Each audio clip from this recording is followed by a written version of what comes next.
Good evening. Welcome back. Or, if this is your first night here, welcome. Come in. The fire is lit, and nothing tonight is urgent. This is the sleepy history of medicine. Long, quiet documentaries about how human beings have tried to heal each other. Told slowly, in the dark, at the pace of a fireside story.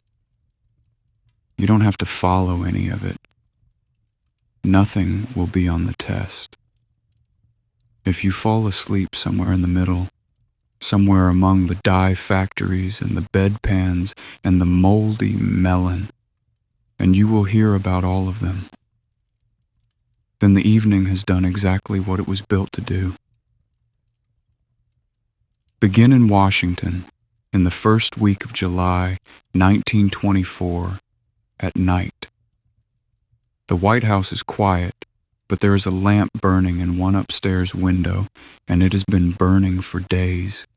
In the room behind it lies a boy of 16, tall, freckled, well-liked, the younger son of the President of the United States. A week ago he was playing tennis with his brother on the south lawn, in canvas shoes, without socks, and raised a small blister on one toe. That is all. That is the entire injury, a blister of the kind every listener to this program has had and forgotten. The blister has become an infection, and the infection has entered his blood. Around that upstairs room is gathered everything the modern world can offer. The year is not ancient. This is the age of radio and aeroplanes and skyscrapers. The best physicians in America have come and gone down that corridor. The laboratories can name the microbe in the boy's blood with perfect precision. They know its shape, its stains, its habits. The enemy has been identified for half a century. His father is the most powerful man on earth, and his father can do nothing, and the physicians can do nothing, and everyone in the house knows it. At the end of the week, they move the boy to Walter Reed, the finest military hospital in the country, and it changes nothing, because there is nothing anywhere to change it with. The most any of them can offer is the oldest sentence in medicine, the one that has closed sick rooms since sick rooms began. There is nothing more we can do.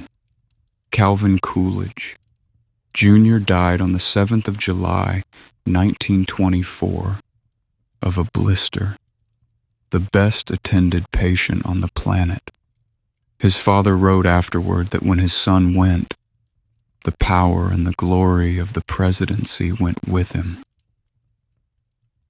Hold that lamp in the window, because tonight's story is about the repeal of that sentence.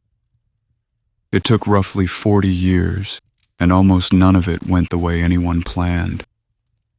It runs through a German dye works and a Japanese bacteriologist, through a cluttered London laboratory and a plate that should have been washed up, through a red dye tested on a desperate father's own daughter, through bedpans and milk churns in wartime Oxford, a cantaloupe from a market stall in Illinois, and a handful of dirt from a New Jersey field.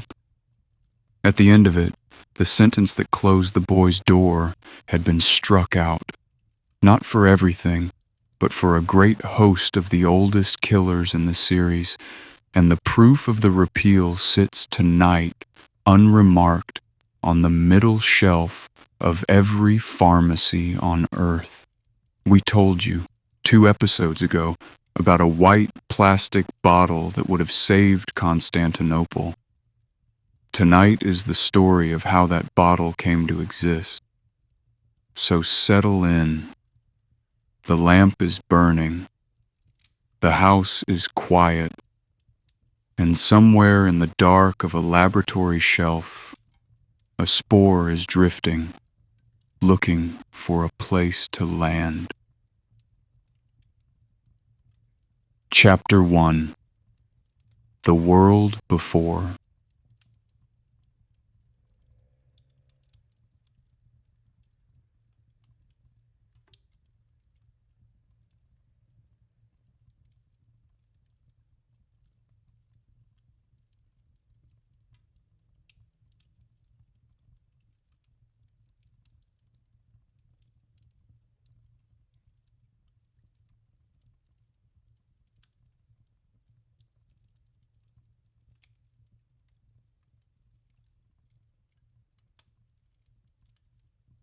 To feel what changed, you have to sit for a while in the world where the sentence still ruled, and the first thing to understand about that world is that it was not ignorant. That is the ache of this chapter. By 1924, medicine knew. It had known for 2 generations what infection was, and could watch it happen under a microscope, and could do almost nothing about it once it was underway. The story of the world before antibiotics is not a story about darkness. It is a story about a lit room with no door, about physicians who could finally see the enemy perfectly through good glass and good light and had nothing to throw at it. Let us take stock of that world, the way we take stock at this fireside, shelf by shelf, gently.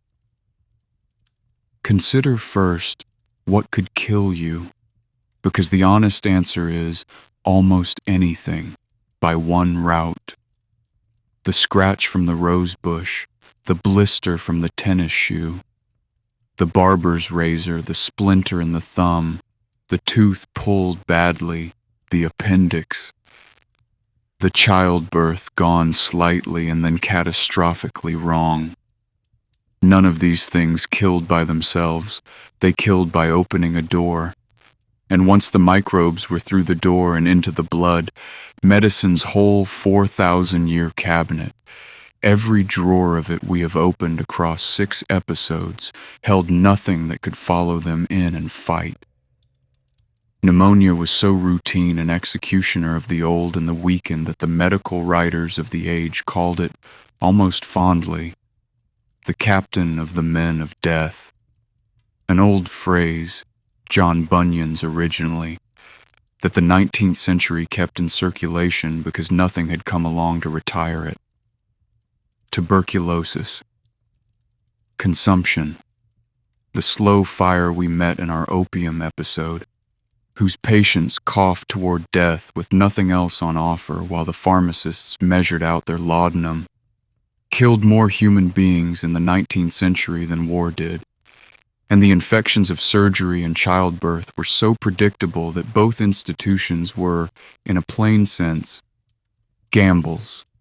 You entered the hospital with one problem and rolled dice on acquiring a second, invisible one, from the very hands trying to help you. Which brings us to the most painful room in the world before, and we will enter it quietly and leave it gently, the maternity ward. In the 1840s, the great teaching hospital of Vienna ran 2 maternity clinics, side by side. In one, mothers died of childbed fever, a raging infection that followed delivery, at a rate that terrified the city. In the other, staffed not by physicians but by midwives, the deaths ran far lower, and the women of Vienna knew it. They begged, on the hospital steps, not to be taken into the doctor's clinic. Into this standing horror walked a young Hungarian obstetrician named Ignaz Semmelweis, who did the thing this series has spent 6 episodes celebrating. He refused to look away from a pattern, and he counted. The difference between the clinics, he reasoned, must lie in what the 2 staffs did differently, and what the doctors did and the midwives did not, was begin their mornings in the autopsy room. The physicians of the first clinic went straight from examining the dead to examining the laboring, and they went, by the standards of the day, with clean-looking, unwashed hands. Semmelweis could not see the enemy. Germ theory was still a generation away, and he spoke instead, gropingly, of cadaverous particles. But in 1847 he ordered a simple measure. Every examiner would wash his hands, between the dead and the living, in a basin of chlorinated lime. The death rate in the doctor's clinic collapsed, not eased, collapsed within months, down toward the midwives' figures and below. It is one of the cleanest results in the history of medicine, purchased with a basin and a count. And the profession, on the whole, declined it. The reasons were the usual human ones. The theory sounded obscure, the implication was unbearable. Accept it. And every senior man had been the instrument of the deaths he mourned. And Semmelweis himself, proud and increasingly bitter, made a poor ambassador for his own basin. Some clinics adopted the wash, most did not. The great men published their rebuttals and went back to their rounds. Semmelweis left Vienna, wrote an anguished book, wrote angrier letters, and declined, his mind failing in ways his biographers still argue over, until he died in 1865, in an asylum of, by the bleakest of ironies, an infected wound. One plain sentence, and then the vindication that is the actual point. Within a generation, every obstetrician on earth washed his hands. The basin became the first commandment of the modern hospital, and the man who was refused in his lifetime is honored in ours as the savior of mothers. The pattern had been right. The world had simply not yet possessed the theory that made it believable. The theory arrived on schedule, and you know its makers because we have stood in their laboratories for 2 episodes running. Pasteur in Paris, Koch in Berlin, the twin engines of the germ theory, proving through the 1860s and 70s and 80s that the old fevers were living organisms, countable, culturable, stainable, nameable. And the first great practical answer to the germ came not from a chemist, but from a surgeon. Joseph Lister in Glasgow in 1867 reasoned that if microbes falling into wounds were what turned surgery septic, then a chemical barrier might keep them out. And he chose for his barrier carbolic acid, the coal tar disinfectant of the age. The same household carbolic we met 2 episodes ago standing dangerously on the cottage shelf. Carbolic-soaked dressings.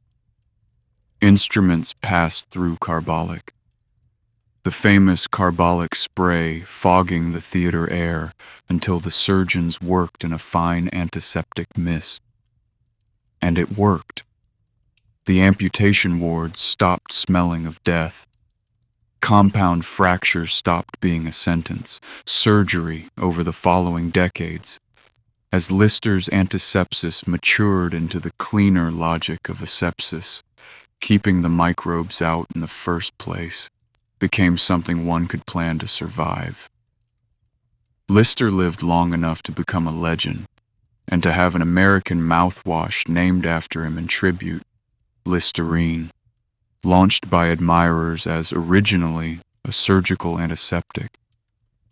The connection is real. The endorsement was not his doing, and he is said to have borne the honor with limited enthusiasm. The 19th century did not ask permission for its tributes. But mark carefully what antisepsis was, because the line it draws is the line this whole episode stands on.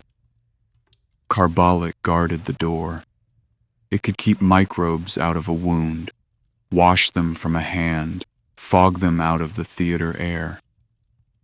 What it could not do, what nothing on earth could do, was follow the enemy inside. Pour carbolic into a wound, and you killed microbes and flesh together, inject it into the blood, and you would kill the patient long before the infection. The same was true of every disinfectant on the shelf. They were killers without judgment, mercenaries who slaughtered both armies. Once the microbes were through the door, once the blister had become the bloodstream, antisepsis stood outside with the lamps, as helpless as everyone else. So the world before had by 1900 exactly 3 powers, and it is worth laying them side by side, because together they mapped the missing one. It could prevent the basin, the carbolic, the sewer, the quarantine, the whole apparatus of episode 5, and for a growing list of diseases, the vaccines of episode 6, teaching the ledger in advance. It could name the culture plate and the stain, the microbe identified in a day, the enemy photographed and catalogued. And it could, in one narrow and hard-won case, borrow. You'll remember from last episode the antitoxin Sarah, Bering's horses, the borrowed immunity racing to Nome behind 150 dogs. But the loan only worked against the handful of diseases that killed by toxin, and it faded. And it could not be made for the great siege army of ordinary invaders. Prevention, description, and a loan. That was the entire arsenal. What medicine did not have, what it had never had in the whole 4,000 years this series has covered, was a treatment. A substance you could put inside a sick human being that would kill the microbe and spare the person.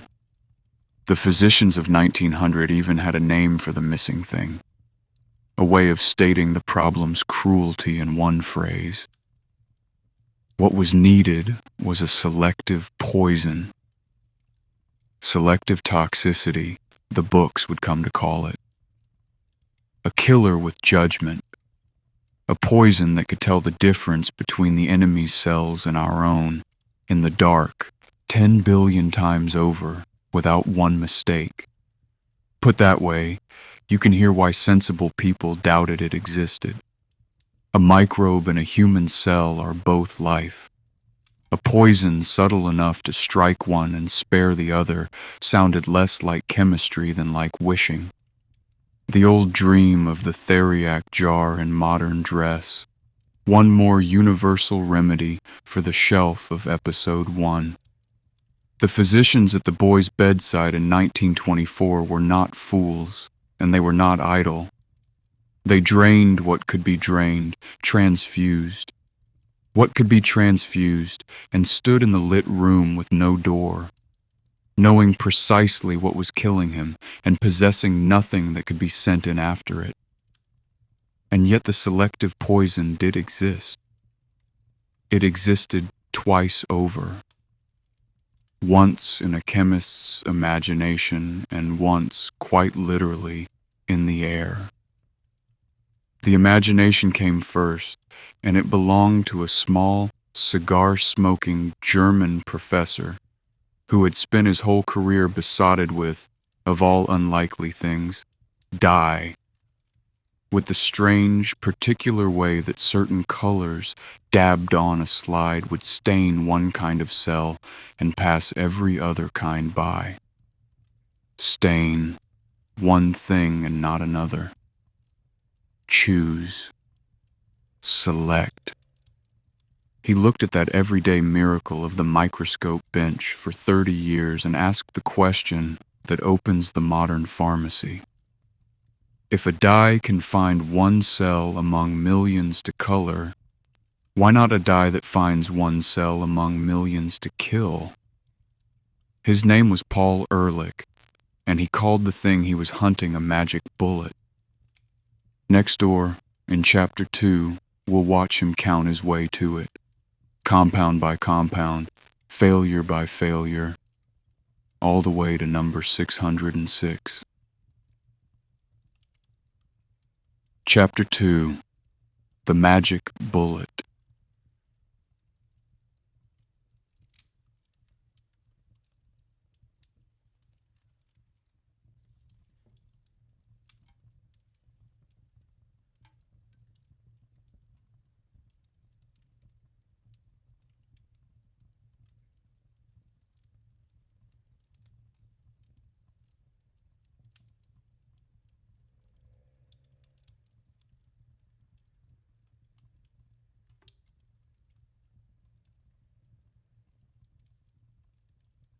Paul Ehrlich was the kind of man this series collects. A man with one idea, held early, held long, and held against all discouragement.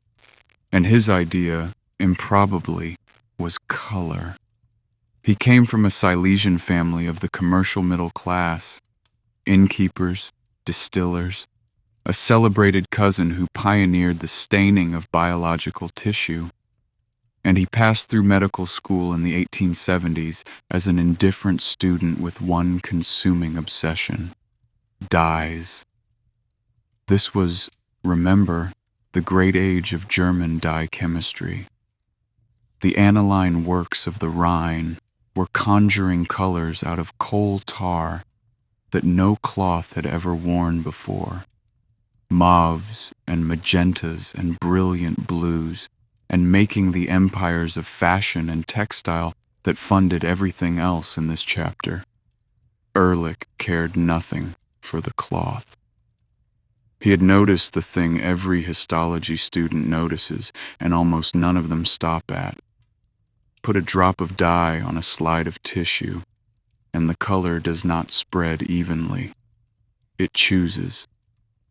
This stain seeks out the nucleus and ignores the rest. That one floods the connective tissue and leaves the nuclei pale. This new blue finds one kind of white blood cell in a smear of thousands and lights it up like a lantern. His fellow students memorized anatomy. Ehrlich sat at the bench, hands stained to the wrist, filling notebooks with the preferences of colors, which molecule loved which cell and which it passed by. Hold on to that image, the dye moving through a crowd of cells and choosing one, because it is the whole future of the pharmacy, seen down a brass microscope in 1878. The reasoning that follows is so clean you could put it on a plaque, and Ehrlich spent 30 years following it. If a dye can find one kind of cell among millions and bind to it, then binding is chemistry, not magic. There must be something on that cell, some molecular fitting that the dye's shape answers, key and lock. He built a theory around the locks. Side chains, he called them. Receptors, we do. And it won him a share of a Nobel Prize for explaining how immunity works. And we met its fingerprints all through last episode without naming him. But the practical conclusion is the one that matters at this fireside, and Ehrlich stated it with the plainness of a man ordering lumber. Microbes are cells too. Their locks are their own, different, at least in places, from any lock on a human cell. Therefore, somewhere in the vast unexplored warehouse of chemistry, there could exist a molecule that binds only to the microbe's locks, and if you could hang a poison on that molecule, you would have the impossible thing, the killer with judgment, a poison that seeks the parasite through the whole dark, crowded country of the body and touches nothing else on the way. He gave the idea a name from folklore, the Zauberkugel, the magic bullet, the enchanted shot that cannot miss its mark and cannot strike an innocent. Notice what this was in 1900. Not a discovery, but a dare. A claim that the selective poison our last chapter despaired of was not a miracle to be prayed for, but an object to be manufactured, findable by ordinary human search. And notice, too, the method the dare implied, because it is Ehrlich's real monument, more than any single drug. If the bullet is out there in chemistry's warehouse, then you find it the way you find anything in a warehouse, aisle by aisle, shelf by shelf, compound by compound, testing each one against infected animals and writing down what happens. Not inspiration, screening.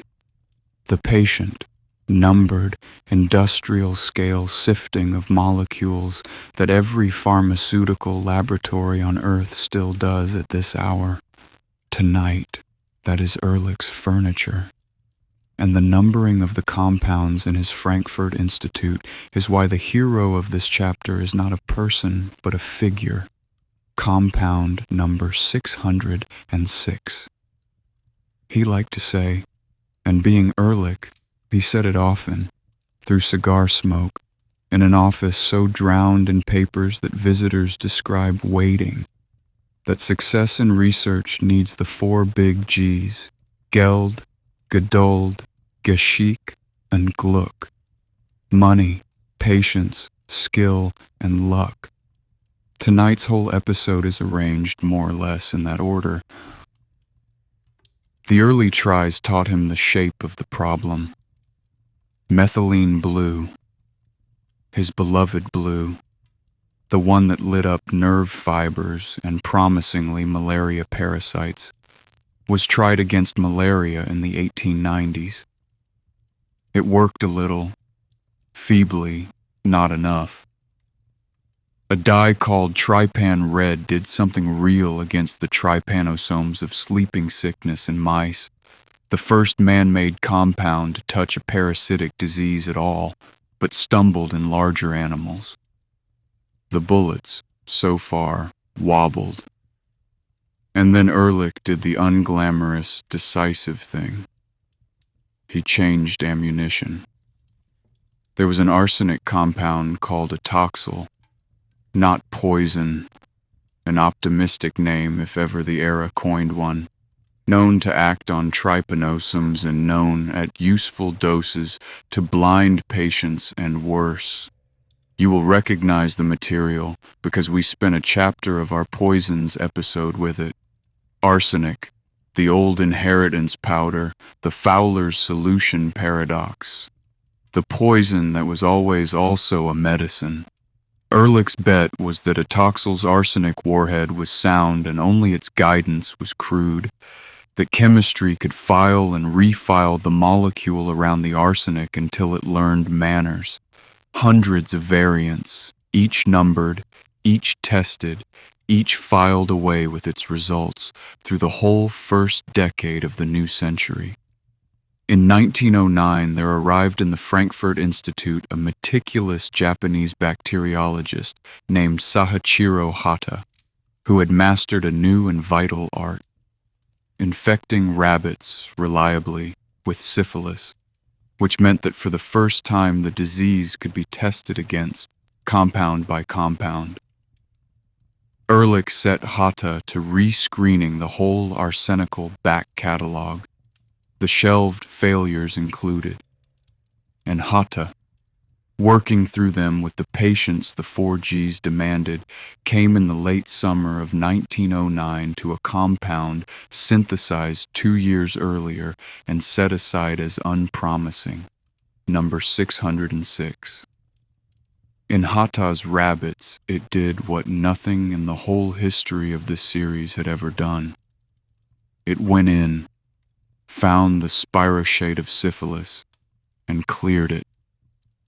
The animals cured, the tissues clean, the patient, so to speak, still standing. The magic bullet, on its first true target, had flown. They named it salvarsan, the arsenic that saves. And it went out into the world in 1910 with a speed that tells you how desperate the world was. And here this series pays a debt 6 episodes old. In our very first night together, in the Mercury chapter, we told you that Quicksilver retreated from the syphilis wards when the first real cures arrived in the early 1900s. And then, like the era itself, we moved on without naming them. This is the name, salvarsan, compound 606, the first synthetic drug in human history aimed at a specific microbe and hitting it. 400 years of one night with Venus, a lifetime with Mercury. the salivation cures, the vapor barrels, the loosened teeth, ended not by a better metal, but by a designed molecule. The most feared diagnosis in Europe became, for the first time, something a physician could attack rather than merely manage. Within a couple of years, salvarsan and its gentler successor, neosalvarsan, were among the most prescribed new medicines on earth. The honest ledger, as always, in the same breath. Salvarsan was a difficult drug, an arsenical after all. The injections were an ordeal, preparation was finicky, dosing was a craft, and real harms rode alongside the cures argued over in the journals and, inevitably, in the courts. It was a bullet, not a wand, and it drew, from certain pulpits and papers, an objection that had nothing to do with chemistry and that this series wants you to notice because you have heard it before and will hear it again. That curing syphilis was itself immoral, that the disease was sin's proper wage and Ehrlich's compound and accessory to vice. The same chorus that met inoculation in Boston and vaccination in Gilray's London assembled once more on schedule. The cure went on curing regardless. The chorus, as it does, eventually found other work. Ehrlich spent his last years defending the drug, refining the doses, and wading through the paper drifts of his office. The strain of the Salvarsan wars is generally reckoned to have shortened him. He died in 1915, with Europe burning around his life's work and the field he had invented. Chemotherapy, he called it, the cure of disease by designed chemicals, a word that would later narrow to its cancer meaning, but began here, stood at one victory. And then, silence. This is the strange, instructive coda to the magic bullet, and it is where we leave the chapter. The method was proven. The factories and institutes of 2 continents took it up, and for 20 years the warehouse yielded almost nothing more. Compound after compound, screen after screen, dyes, arsenicals, antimonials, and the great common killers, the streptococcus and the staphylococcus, the pneumonia and the childbed fever of our first chapter, shrugged all of it off. The bullet had flown once at one peculiarly vulnerable spirochete, and seemed to have been a fluke of the target rather than a general law.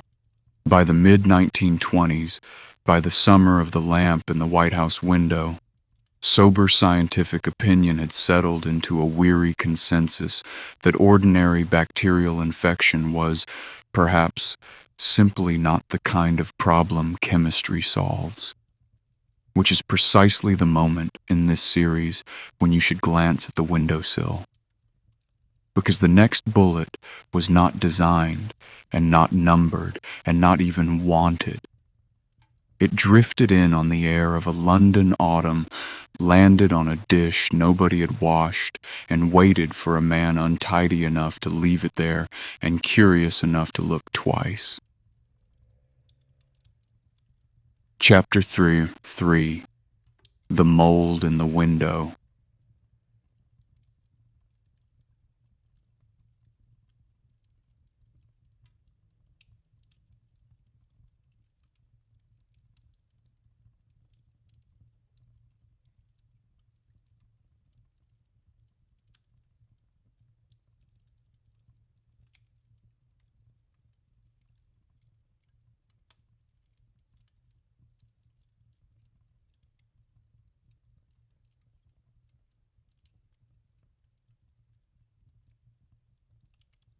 Every field has one story that everybody knows, and this is medicines.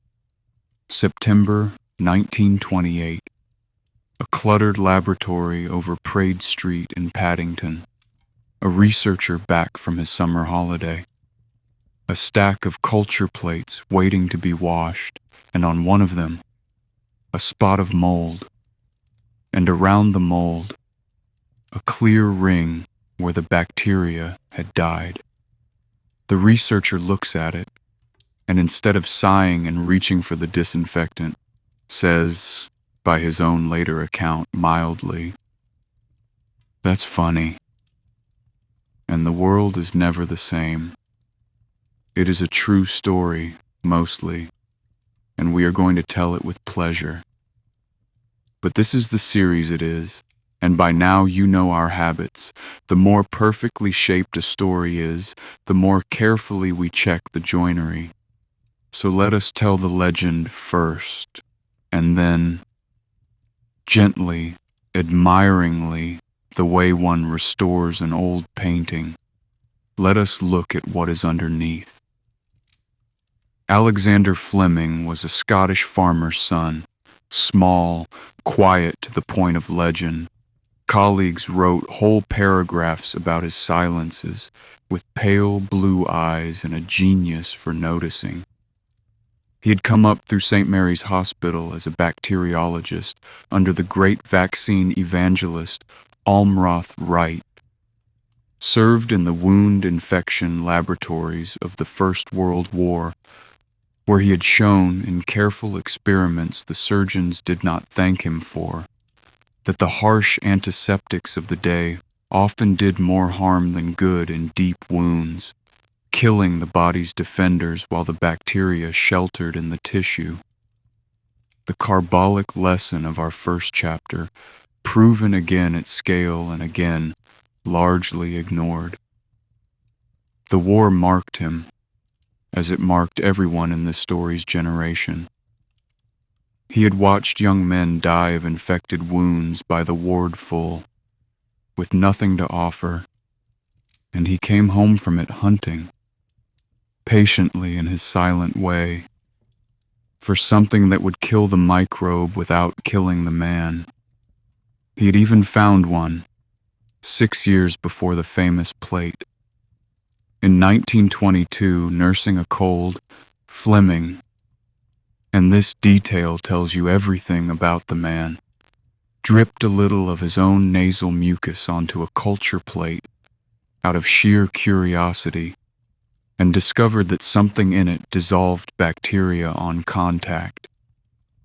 The something turned out to be an enzyme found in tears, saliva, mucus, egg white. He called it lysozyme, the body's own modest disinfectant, part of the reason your eyes don't grow mold. It was a genuine discovery, elegant and real, with one flaw. Lysozyme was fierce against harmless bacteria and feeble against the killers. A bullet, but a bullet for targets nobody needed shot.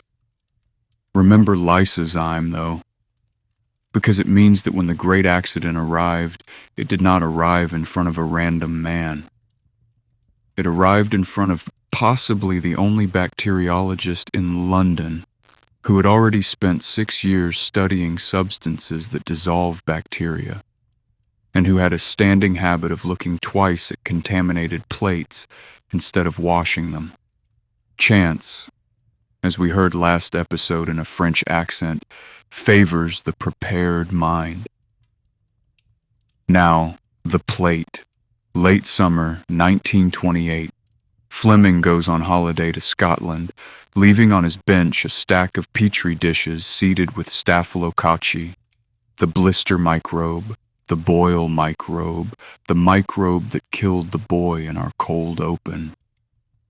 He comes back in early September, begins sorting the pile, and finds on one plate an intruder, a blob of blue-green mold, the ordinary fuzz of old bread and forgotten oranges. Contamination. Routine. Annoying. Wash it up. Except that around the mold there is a halo. a ring of clear jelly where the staphylococcal colonies have not merely stopped growing, but dissolved. Ghosts of colonies fading out in a circle, as though the mold were defended by an invisible moat. The mold was making something, exuding it into the jelly around itself, and whatever that something was, it was doing at a distance what no drug on earth could do, killing staphylococci without touching anything else. That's funny. Fleming kept the plate. He photographed it, preserved it. It exists to this day. Grew the mold on, identified it, with help, and after one famous misidentification, as a species of penicillium, and named the mystery substance in its moat, with a bacteriologist's plainness, penicillin. He tested the crude mold broth against microbe after microbe and found a pattern almost too good to believe. It slaughtered the great killers. Staph, strep, the microbes of pneumonia, diphtheria, gangrene, meningitis, and left others untouched. And in the experiment that mattered most, it was gentle. Carbolic killed white blood cells faster than bacteria. Penicillin broth, dropped onto living defenders, harmed nothing. A killer with judgment. The selective poison. Sitting in a dish in Paddington in the autumn of 1928. Here's where the legend says, and the rest is history. And here is where the record says something stranger, and for this series, more instructive. Almost nothing happened for 10 years. Fleming published in 1929 a sober paper in a respectable journal, noting in passing that penicillin might be useful as an antiseptic for infected surfaces, and using it mainly, year after year, as a laboratory convenience, a way of keeping unwanted bacteria off plates while growing fussy ones. The reasons for the great silence were not stupidity. They were the ordinary friction of the possible. Penicillin was maddening stuff. The mold broth was weak, unstable, lost its power in days. Every attempt to concentrate it, and Fleming's assistants did try, ended with the active substance evaporating like a joke, leaving sticky failure in the flask. Fleming was a bacteriologist, not a chemist. St. Mary's had no chemists to spare, and the man himself, brilliant at noticing, poor at trumpeting, presented his findings with such flat modesty that audiences filed them under mildly interesting. He showed the mold to visitors, mailed cultures generously to any laboratory that asked, a habit of open-handedness that history would reward spectacularly, and moved on to other work. By the middle 1930s, penicillin was a footnote, a curiosity in a back issue, a strain of mold living quietly in a few dozen labs around the world, like a prophecy filed in the wrong drawer. So the honest version of the most famous story in medicine is this. Fleming found penicillin, and Fleming also, in a real sense, lost it. Not through failure of character, but through the perfectly usual gap between noticing a miracle and manufacturing one. The window let the future in. The era let it sit on the sill. If that gap frustrates you, hold the feeling. It is the whole engine of the next 3 chapters, and it is why this episode keeps insisting that discovery is a relay, not a portrait. The plate was leg 1. The baton would wait 10 years for a runner. 2 footnotes before we leave the legend, both in this series' favorite key. First, the window. In every telling, the spore drifts in through the famous open window from the London air, and it is almost certainly wrong. Fleming's own colleagues doubted the window was often open at all. The Reconstruction historians favor, worked out decades later by one of his old assistants, with the devotion of a detective retired onto a single case, traces the spore to the inside of the building. One floor below, a mycologist named C.J. Latouche was culturing molds by the hundred for allergy research in a laboratory without fume control, and spores of exactly the right rare, potent strain of penicillium were riding the stairwell air of St. Mary's all that summer.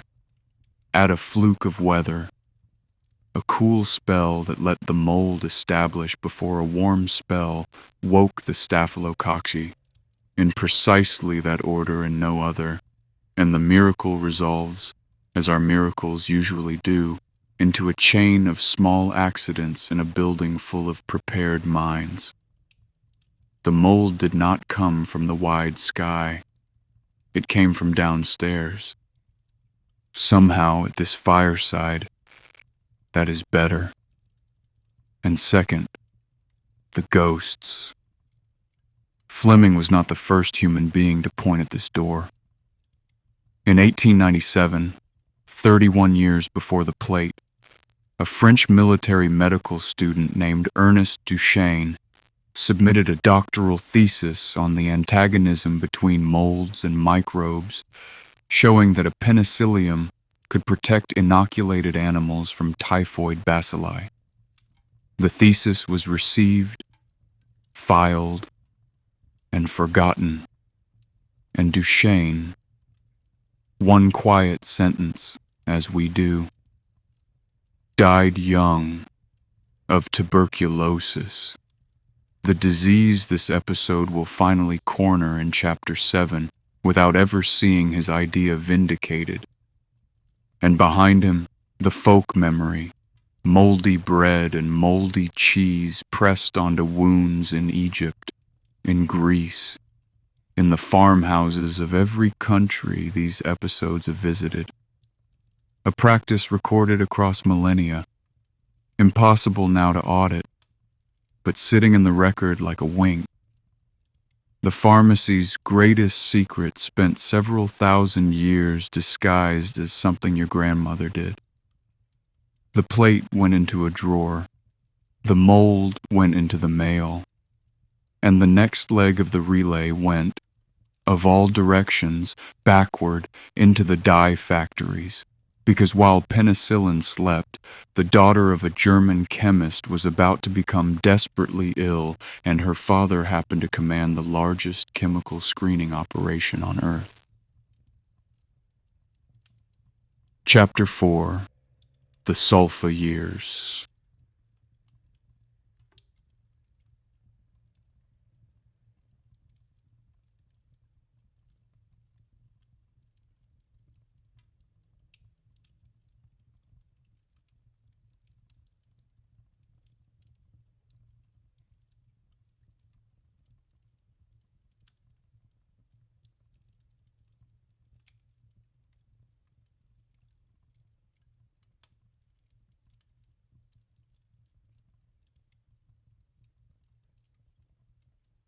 Return for a moment to Ehrlich's warehouse. The idea that somewhere in chemistry's endless aisles the bullets are waiting, findable by patient search. Through the 1920s, while Fleming's plate gathered its quiet dust, the search itself had not stopped. It had simply moved to the one institution on Earth with the money, the molecules, and the stubbornness to keep walking the aisles, the German dye industry. And here the series must permit itself a small, wry smile of recognition, because we have met this firm before. Bayer, the house that in one August in 1897 gave the world aspirin and heroin 11 days apart, had absorbed Ehrlich's lesson wholesale and industrialized it. A purpose-built screening operation. Thousands of compounds, batteries of infected mice, chemists synthesizing variations by the drawerful, and physicians testing them by the calendar. Running the medical side of this machine was a quiet, methodical pathologist named Gerhard Domach, another man marked by the war who had served in the field hospitals and watched the wound infections take the young men by the row, and who had come away with the same vow as Fleming, pursued by the opposite method, not noticing, but grinding. For years the machine ground and produced nothing. Compound after compound, mouse after mouse, the streptococcus, the childbed fever microbe, the blood poisoning microbe, the killer of our first chapter's mothers, shrugged and multiplied. Then, in 1932, the chemists handed Domach a new family. Azo dyes, deep red industrial colorants with a small chemical handle called a sulfonamide group stitched onto the side. One of them, a rich crimson the marketing men would call Prontosil, went into the standard test. Mice injected with a reliably lethal dose of streptococcus, half given nothing, half given the red dye. The untreated mice died on schedule. The treated mice, all of them, lived. It was on paper the second magic bullet. The first man-made compound in history to cure a systemic bacterial infection. Not to disinfect a surface, but to go inside, into the blood, and win. Ehrlich's dye dream, vindicated at last by an actual dye, red as the ribbon on a prize. Bayer, curiously, sat on the result for over 2 years. The delay has kept historians arguing ever since. Patents and caution and internal politics all proposed. And the paper announcing Prontosil did not appear until 1935. But the compound was already escaping into the clinics, and with it came the stories the era would never forget. The first is the one this series handles with care, because it lives in Domach's own house, and its outlines are well attested. In December 1935, his young daughter Hildegard, coming down the stairs with her Christmas handicrafts, fell, and a needle she was carrying drove into her hand to the bone. The needle came out the same day. The streptococcus stayed. The infection climbed her arm, defeating every treatment, until the surgeons began to speak of amputation and worse. Her father, in consultation with her surgeon, did the thing every parent at this fireside understands completely, and no modern trial would ever permit. He reached for the red compound from his own laboratory, proven in mice, barely charted in adults, uncharted in children, and Hildegard was given Prontosil. Hildegard recovered, fully and quickly, and the detail the family kept, because history has a sense of humor, with one permanent souvenir. The dye stained her skin red for a time, a blush of the drug that saved her. Franklin's arithmetic from last episode, run once more in a father's head, this time with the drug on the right side of the ledger. The second story is American, and it rhymes with our cold open so precisely that the newspapers of the day heard the rhyme themselves.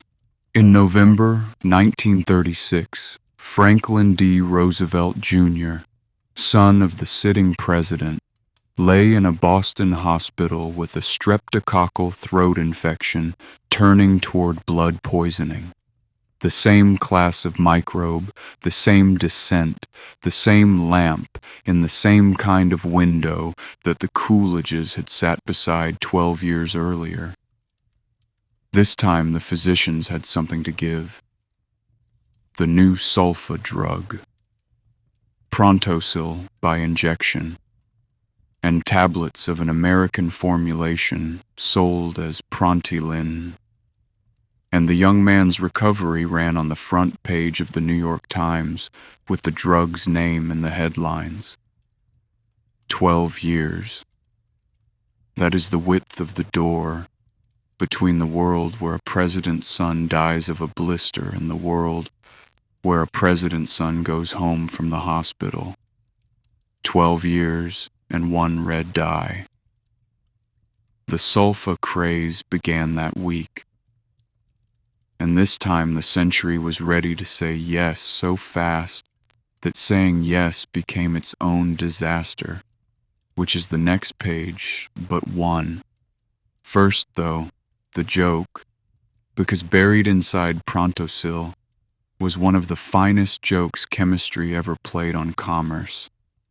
Within months of Bayer's announcement, researchers at the Pasteur Institute in Paris, the house of last episode's chickens, still setting the standard for cheerful scientific mischief, took the red dye apart to see which end of the molecule did the work.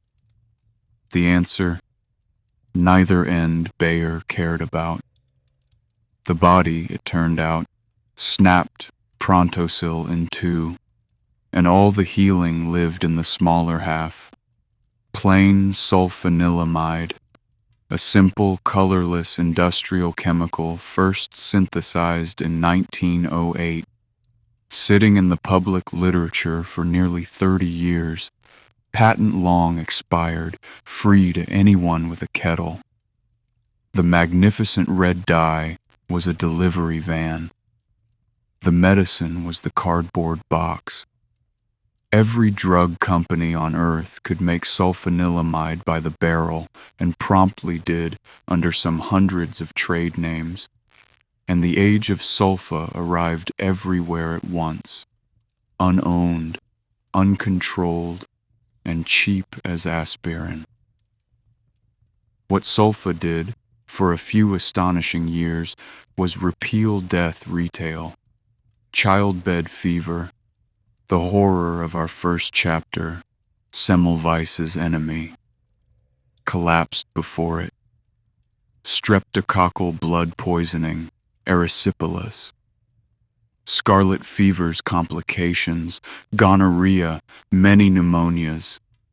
Mortality curves that had run flat through all recorded history, bent visibly downward, in hospital after hospital, country after country.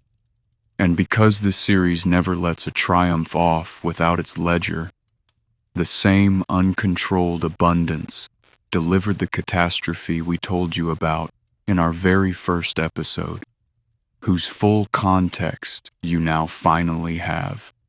In 1937, a Tennessee firm dissolved sulfanilamide in diethylene glycol to make it pleasant for children, tested the raspberry flavor and not the solvent, and shipped elixir sulfanilamide across America. More than 100 dead. The chemist a suicide. And the 1938 Food and Drug Law written, as we said then, and mean even more now, in its ink. The first drug in history good enough for everyone to want right now was also the drug that taught the modern world it needed a gatekeeper between wanting and getting. Miracle and regulation. Born in the same nursery, 2 years apart. The decade's honors came with their own dark chapter. Domac was awarded the Nobel Prize in Medicine in 1939 and was forbidden to accept it. Hitler's regime, enraged that an earlier peace prize had gone to an imprisoned German dissident, had banned Germans from taking Nobels. Domac, receiving Stockholm's letter, wrote back a courteous acknowledgement, and some 2 weeks later the Gestapo came for him. A week in custody, and afterward a prepared letter of refusal put in front of him to sign, declining, as a loyal German, the highest honor of his life. The discoverer of the drug that was saving soldiers on every side of the coming war spent its first winter explaining himself to policemen. He finally received his medal in 1947 in a quieter world. The prize money, by the rules, had lapsed. He is said to have remarked that the work itself and the letters from mothers had been worth more. Whether or not he said it, his files were full of the letters. And so to the war, the Sulfa years marched into. Every American soldier's first aid pouch carried a packet of sulfa powder and instructions to dust it into any open wound. Medics carried sulfa tablets. The white powder rode in pockets onto every beach of the early war. And in December 1943, Sulfa collected its most famous patient of all, and thereby hangs a debunk this series has been saving. Winston Churchill, traveling to and from the Tehran conference, came down with pneumonia at 69, twice in 1 year, in an age when pneumonia at 69 was the captain of the men of death doing his oldest work. He was treated and recovered, growling his way back to the war, and the newspapers, dazzled by the newest wonder, credited penicillin, the British miracle for the British lion, and the story has been repeated ever since in books that should know better. The record is plain. Churchill's physicians treated him with sulfa, sulfapyridine, the British compound known by its maker's catalog number as M&B 693, from the firm of May and Baker, and Churchill himself, in his wry public bulletins, thanked M&B. Penicillin existed by then, as we're about to see, but was scarce as radium and mostly elsewhere. The old lion was saved by the dye factory's drug at the very moment the mold was preparing to take the crown. History rarely arranges its symbolism so neatly. The last great victory of the first antibacterial age, credited by legend to the first victory of the second, because the sulfa age was ending even as it triumphed. Sulfa was a true miracle with real edges.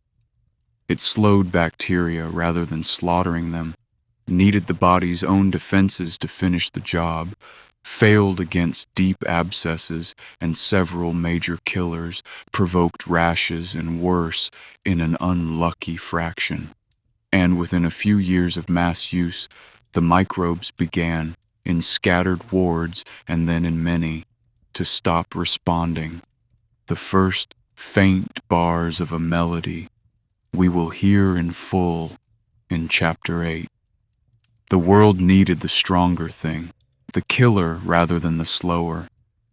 And by 1938, 2 men in Oxford, a blunt Australian and a refugee chemist, had gone looking for it in the back issues of the journals where a 10-year-old paper about a moldy plate in Paddington was waiting to be believed. Chapter 5. Oxford.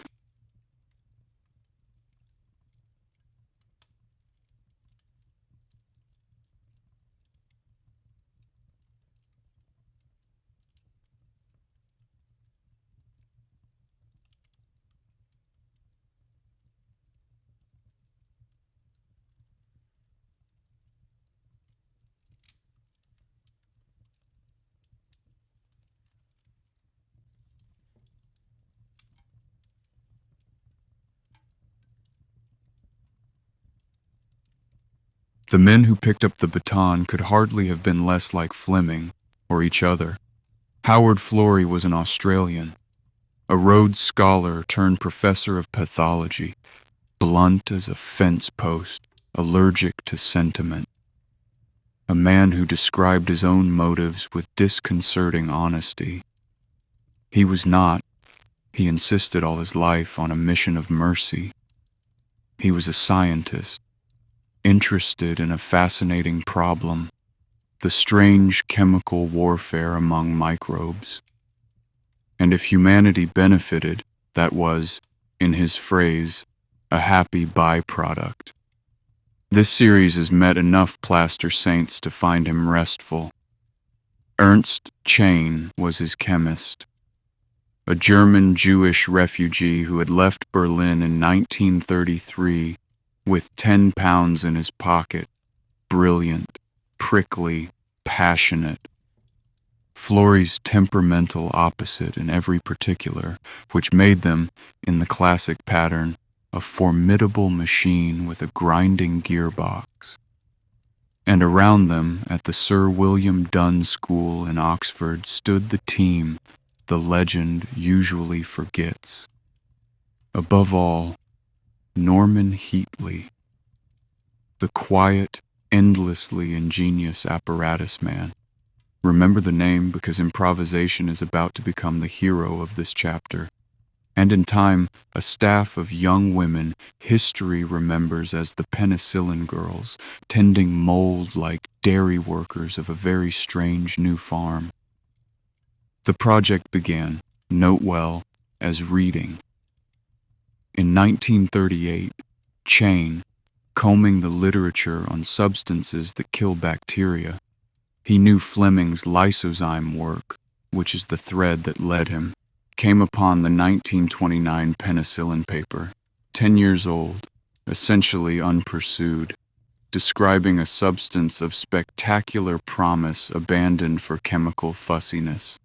The Dunn School even had the mold, one of the cultures Fleming had posted about the world so open-handedly, kept alive in Oxford for years by sheer laboratory thrift. Florey and Chain drew up a short list of microbial poisons worth studying. Penicillin was on it, at first, as just one item. A scientific curiosity funded with modest grants, while the war clouds gathered. The mercy, as Florey would tell you with a straight face, came later. What stood between the curiosity and the medicine was the same wall Fleming had hit. Penicillin existed only as a whisper in mold broth and vanished when handled roughly. The Oxford team's answer, through 1939 and 1940, was a masterpiece of the unglamorous. Coax the mold to grow, harvest the broth, extract the fragile essence into solvent and back, cold, quickly, gently. And then, Heatley's crucial trick, dry it by freeze-drying into a stable brown powder. Powder that kept. Powder you could weigh and dose and test. It was still fantastically dilute.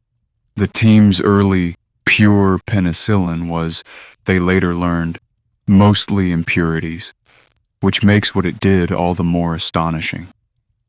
But it was penicillin in the hand. 12 years after penicillin in the dish, the experiment that changed the century was run on the 25th of May, 1940, the very week of Dunkirk, with the war roaring toward catastrophe across the Channel. And it involved 8 mice. All 8 received a lethal dose of virulent streptococci. 4 received nothing. 4 received penicillin. Florey, no dramatist, described what happened in the language of a man reading gas meters. By morning, the 4 untreated mice were dead, and the 4 treated mice were alive. Heatley had stayed in the laboratory through the night to watch, cycling home through the blackout at dawn. Florey's recorded remark in its entirety was that it looked quite promising. It is the mouse experiment of Pouilly-Lefort, shrunk to a shoebox and stripped of every trumpet, 2 columns, 4 and 4, one of them alive, and it told the team exactly what they had. The most powerful antibacterial substance ever tested, and no way on earth to make enough of it. Because the arithmetic was absurd. Penicillin was made by a mold, drop by metabolic drop. A human being is 3,000 times the size of a mouse. Treating one patient would take hundreds of liters of broth. Britain's chemical industry, bracing for invasion, had no capacity to spare. Some firms helped as they could, but the bombs were falling on their factories too. So the Dunn School did the thing this series will love forever. It turned itself into a farm. Heatley, unable to buy proper vessels, designed a rectangular ceramic culture pot that could be stacked like library books, and a Staffordshire pottery fired hundreds of them. But before those arrived, the team grew mold in whatever held liquid. Laboratory flasks, biscuit tins, pie dishes, and in the detail every telling rightly keeps. Hospital bedpans, which turned out to have nearly ideal geometry for mold farming. The penicillin girls seeded and harvested. Extraction apparatus was plumbed together from milk churns, a bathtub, doorbells, and yards of rubber tubing. The department corridors smelled of solvent and warm mold. At one point, the team calculated they had become, collectively, the world's entire supply chain of the most important drug in history. A university department, some pottery, and 6 young women with watering cans. They even had to invent the measuring of it. There was no scale on Earth for a substance that had never been pure. So the team defined their own. The Oxford unit, the amount of penicillin that held back bacteria in a standard little cup on a standard plate, and all the heroic arithmetic of the coming years would be counted in it. Counted, at first, in the tens. An ampule of a few hundred units was wealth. The entire planetary stock of the drug in early 1941 would not have filled a teaspoon and lived, essentially, in one Oxford refrigerator. When the histories say supplies were short, hold the teaspoon in your mind. That is what short meant. By early 1941, there was enough powder to attempt a human being, and this series now does what it promised in the outline of its heart. It tells the first patient story with the gravity it deserves. Albert Alexander was a policeman in his 40s, dying in Oxford's Radcliffe Infirmary of septicemia, a whole-body bacterial invasion from a facial wound.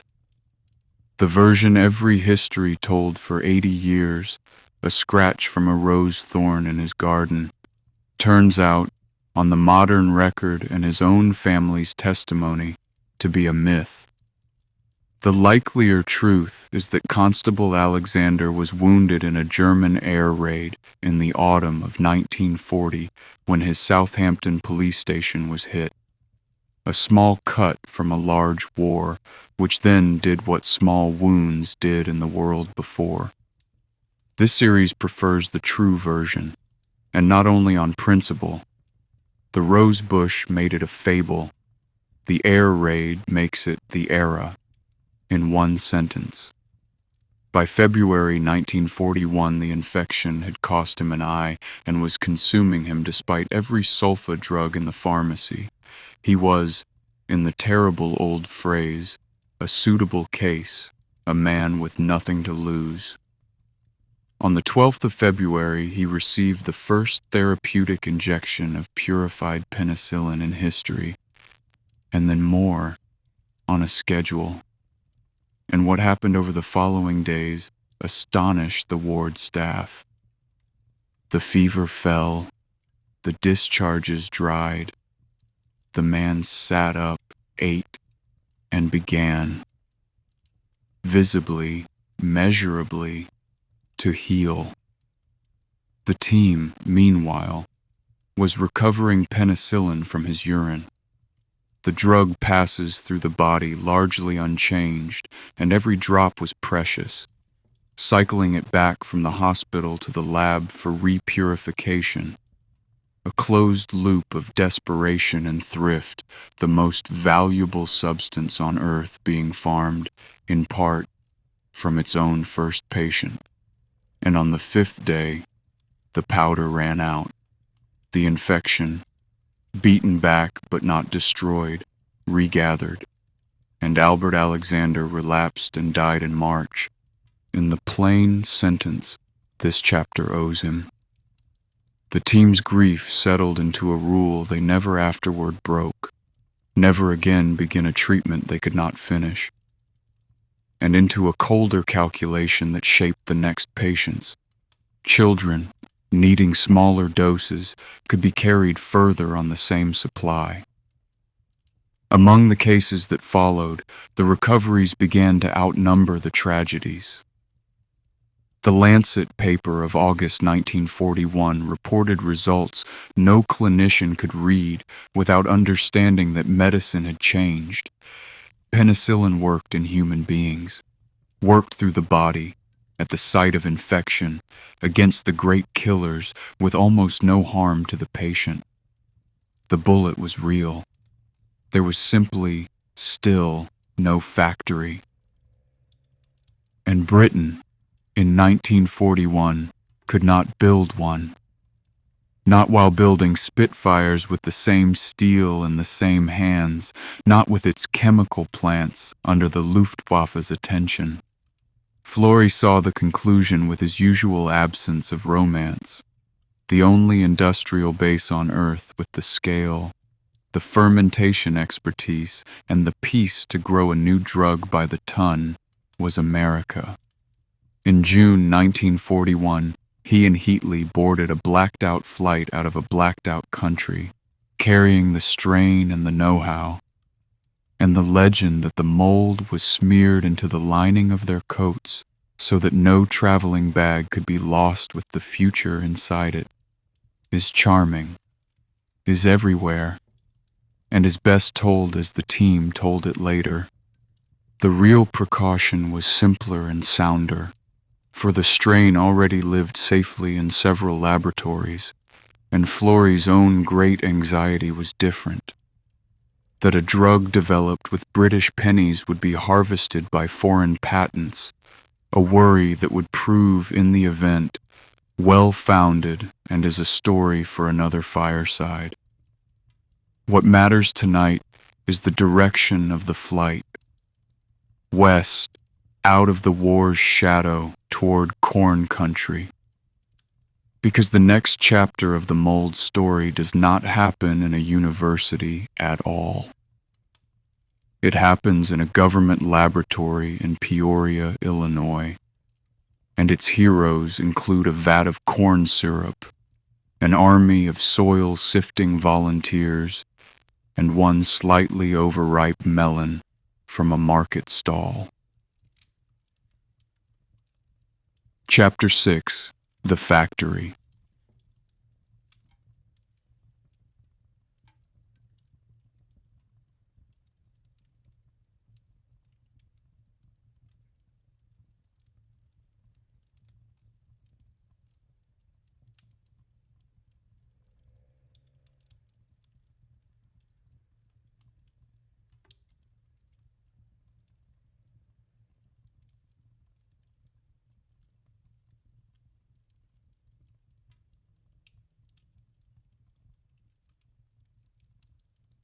Peoria, Illinois, sits in the middle of corn country, and in 1941 it housed a federal laboratory with a name only a government could love, the Northern Regional Research Laboratory, whose peacetime mission was, in essence, finding uses for farm surpluses.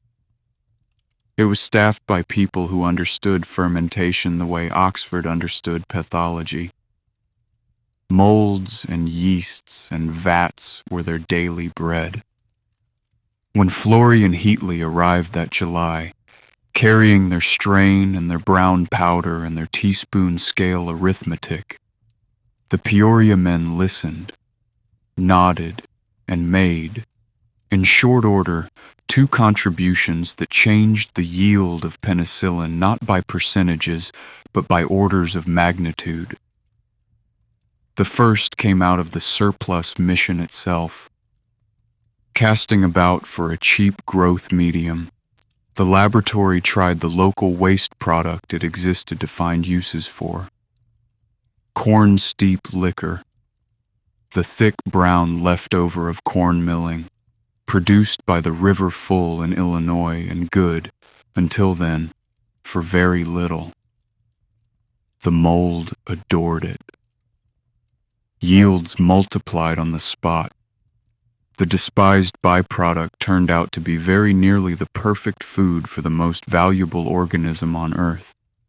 And the accident is so on brand for this episode that we pause to admire it. The drug born on a dirty plate, scaled up on a waste product in a lab built for surplus corn. The second contribution was a better mold. And here's the melon. Fleming's original strain, for all its historic dignity, was a modest producer, and it preferred growing in shallow trays as a surface skin. The Peoria team reasoned that somewhere in nature lived hungrier cousins, and they went looking with both hands. Soil samples, moldy fruit, anything spoiled, solicited from around the world. Army pilots and foreign correspondents mailed in dirt from 4 continents, and meanwhile the laboratory quietly employed a local woman to comb the markets and groceries of Peoria for promising rot. Her name was Mary Hunt, and the record of her work is thinner than the legend that grew around it. Moldy Mary, the newspapers called her, a nickname she reportedly did not treasure. But the essential fact stands in the laboratory's own annals. In the summer of 1943, from a Peoria market, came a cantaloupe with a golden mold, and that mold, Penicillium chrysogenum, outproduced Fleming's strain many times over, and it thrived not just on surfaces but submerged, growing throughout a stirred, aerated tank. Bombard its spores with X-rays and ultraviolet, the era's blunt mutation tools, and its descendants produced more still. The lineage of essentially every drop of penicillin made on Earth, from that year to this evening, runs back through that single piece of fruit. Someone ate the rest of the melon, the story goes. History does not record whether they knew. Submerged growth was the unlock, because it meant penicillin could stop being farmed and start being brewed. And America, whatever its other capacities, knew how to brew. The fermentation engineers, some of them straight from the beer and citric acid industries, scaled the process from Heatley's bedpans to steel. Deep tanks, then deeper ones. Thousands upon thousands of gallons, stirred and oxygenated and cooled, monitored like patients. Pfizer, then a Brooklyn chemical firm best known for citric acid, gambled its future on the method, bought an old ice plant in Brooklyn, and filled it with fermenters.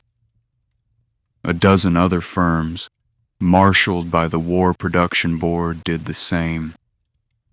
Patents and rivalries suspended under the pressure of the guns. The graph of production is one of the great hockey sticks of the industrial age. In the first half of 1943, The entire national output was some 400 million Oxford units, enough, by then current dosing, for perhaps a few hundred patients. By the following summer, output was in the tens of billions of units a month. By the war's end, hundreds of billions, enough for every Allied casualty with need, at a price falling from priceless toward pocket change.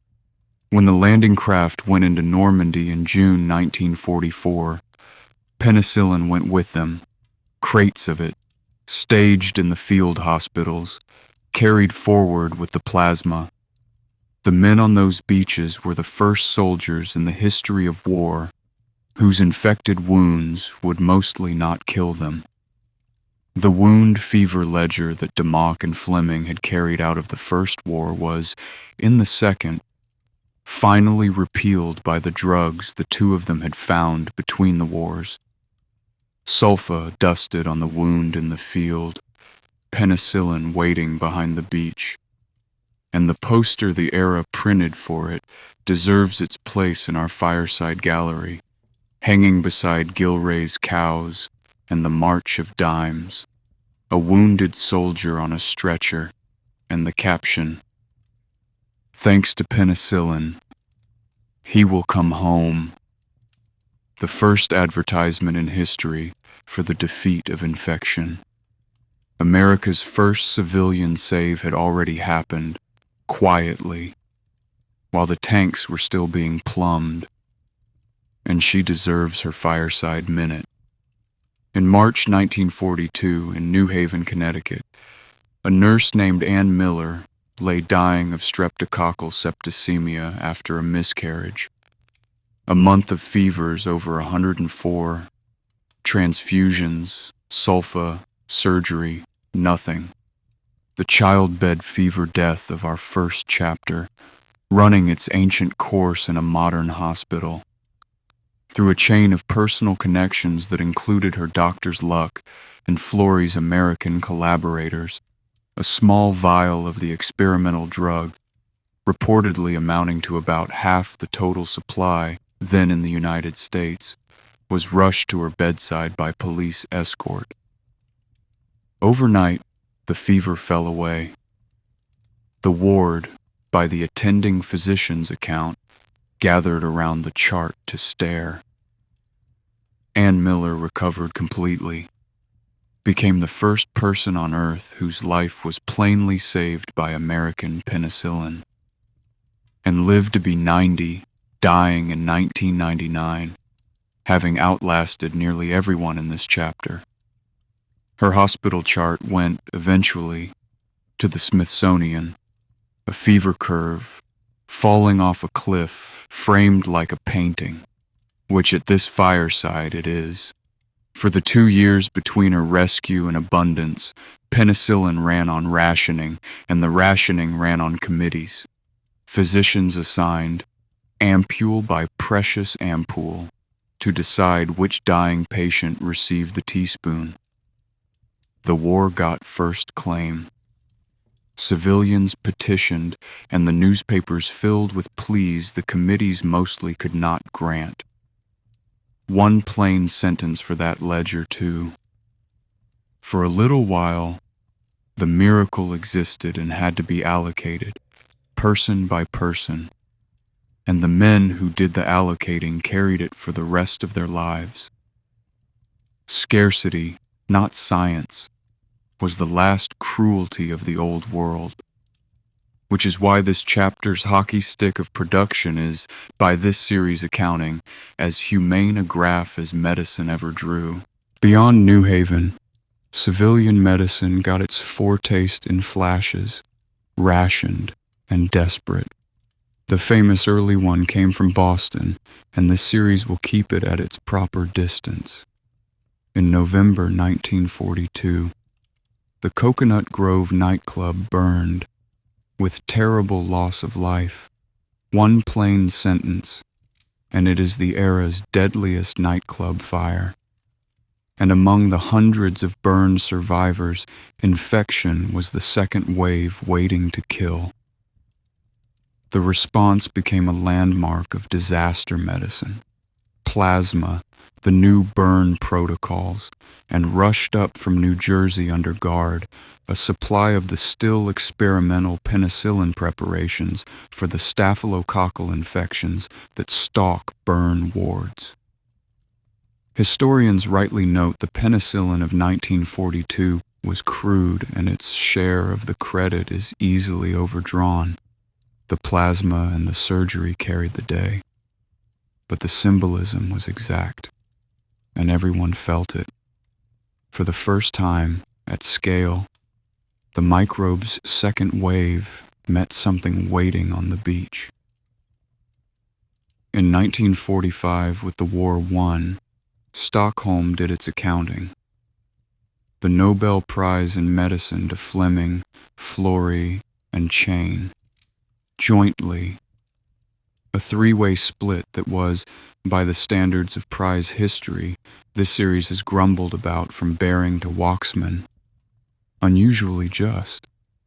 And yet even justice couldn't stop the myth machine, and the fame that followed distributed itself with the fairness of weather.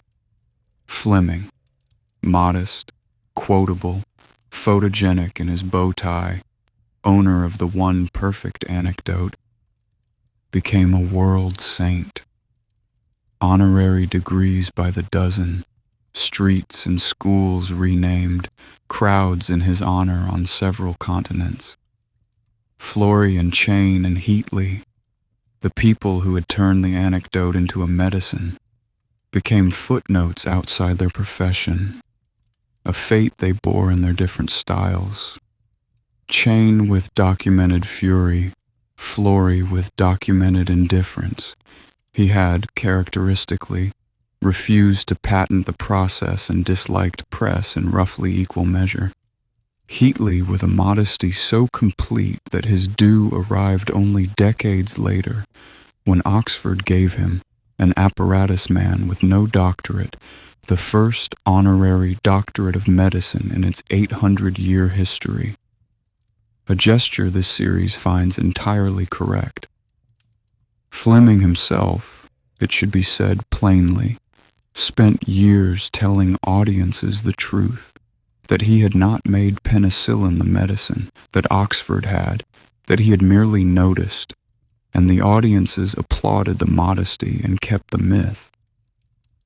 We have watched this machine work all series. The lone genius and the lucky window make a better statue than 11 people, 6 of them women, and a bathtub. The fireside's verdict, one line, suitable for engraving. The mold made the discovery. Oxford made the medicine. Peoria made the miracle common. And commonness, hold this thought as the chapter closes, was the true revolution. By 1946, penicillin was on open prescription in America. By decade's end, its price had fallen from beyond rubies to a few cents a dose, from national treasure to shelf stock, beginning the long slide toward the middle shelf of Episode 5's Pharmacy, filed under ordinary. The teaspoon had become an ocean in 7 years. But even as the ocean rose, the men who understood microbes best were already asking the next question. Penicillin killed the great killers, most of them, mostly. It did not touch the plague of the lungs, the captain's slow cousin, the disease that had taken Duchenne and filled the sanatoria on every mountainside in Europe. Tuberculosis. If molds waged chemical war, what else in nature did? One man was sure he knew where the rest of the arsenal was buried, because he had spent his whole life, quite literally, digging in it. Chapter 7. The Gold Rush in the Dirt.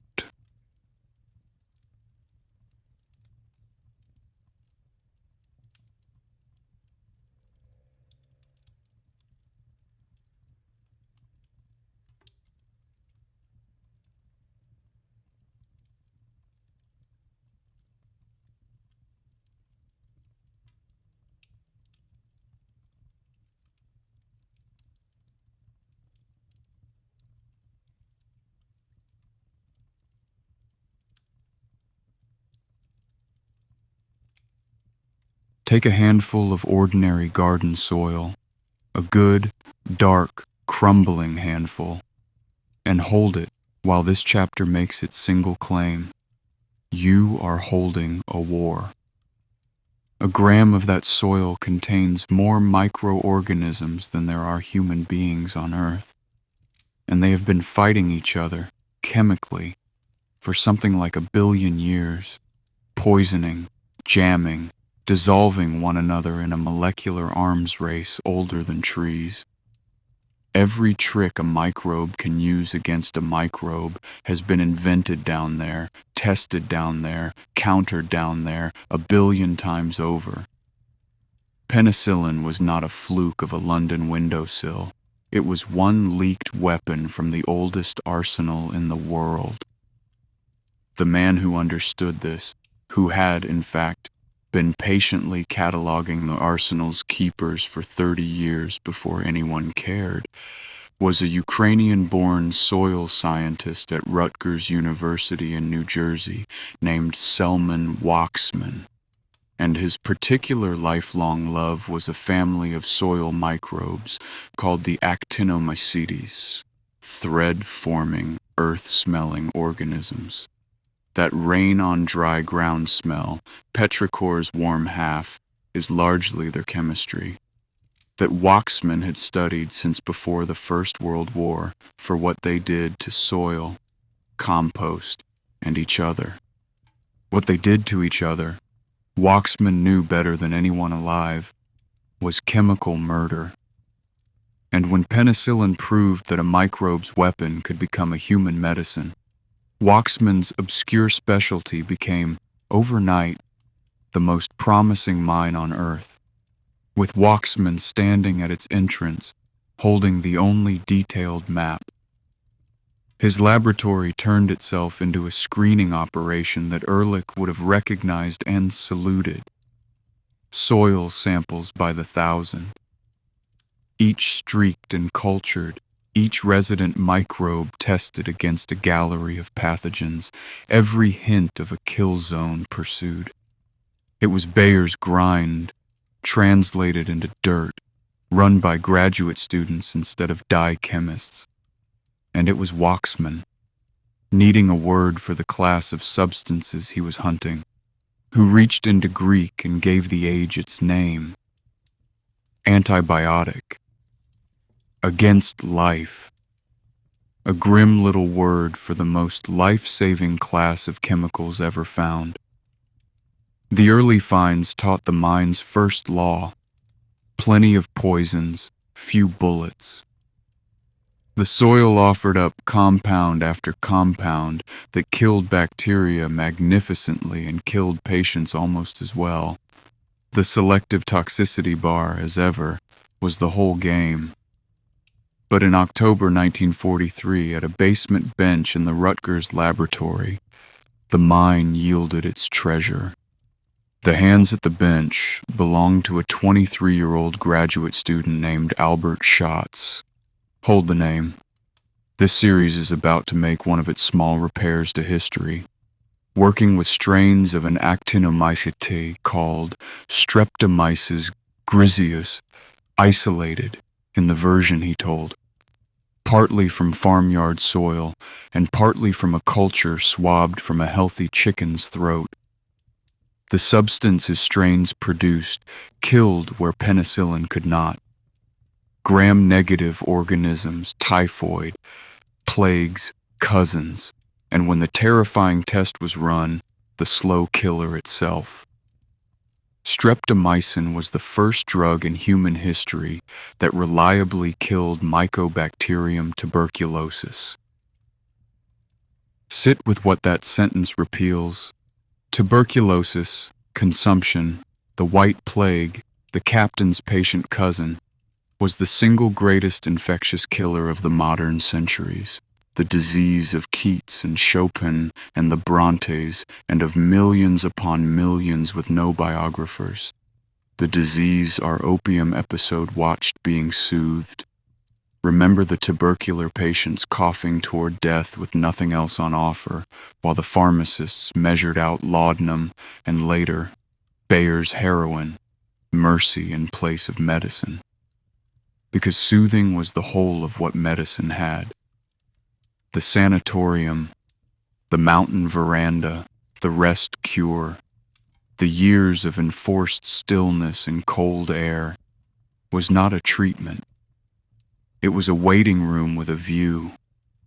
Streptomycin, tested at the Mayo Clinic through 1944 on guinea pigs and then on human patients, did the thing 4,000 years of medicine had never done. It killed the microbe in the living lung. The first trials, including in Britain, a study that doubles as a landmark in this series' other great love, for it was among the first strictly randomized controlled trials in medical history. Franklin's blindfolds and Jurin's columns, fused at last into the modern instrument, showed real cures and real relapses and taught the second great tuberculosis lesson quickly. The microbe learned streptomycin's face and shrugged it off unless the drug came in combination. 2 and 3 drugs at once, the strategy that remains, Mike will confirm, the backbone of tuberculosis treatment tonight. By the middle 1950s, with combination therapy standard, the impossible graph appeared again.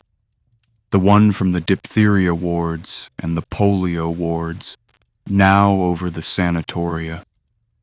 Falling, falling. Empty beds, closing wings, mountain palaces of the white plague converted one by one into hotels and schools, and, in at least one case this series knows of, a rather good museum. Duchesne, who died on one of those verandas with his thesis in a drawer, would have wanted the museum. The White Plague's rout produced one more image the era never forgot. In 1952, a new synthetic partner drug, isoniazid, cheap, oral, potent, went into trials at a New York tuberculosis hospital, and the response in the wards was so sudden that the press photographs became famous. Patients who had arrived expecting to die, up from their feds and dancing in the corridors. Physicians spent years soberly correcting the coverage. The drug was no solo miracle. Combination rules still applied. Relapses followed the dancing. And the corrections were right, and the photographs were also right. Sometimes a ledger gets one line written in pure joy, and this series, which has recorded so many of the other kind, is keeping it. Now the repair. The Nobel Prize for streptomycin was awarded in 1952 to Selman Waksman alone.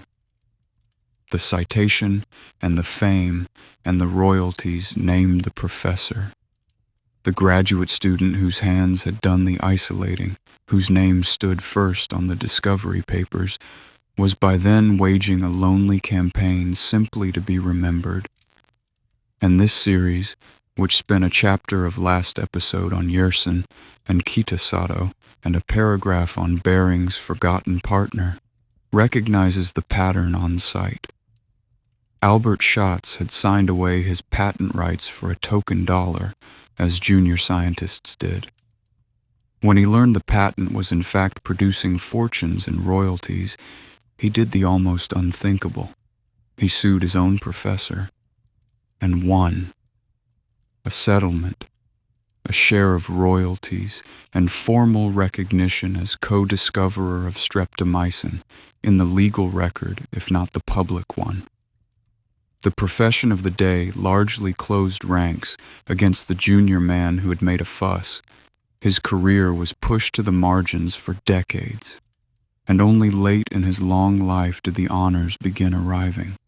Rutgers's own medal among them, awarded 50 years after the discovery, in what the university itself framed as a setting right. Waksman's map of the mine was real. His method built the age, and his name belongs on this chapter.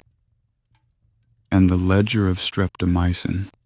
This fireside rules once and finally carries two names.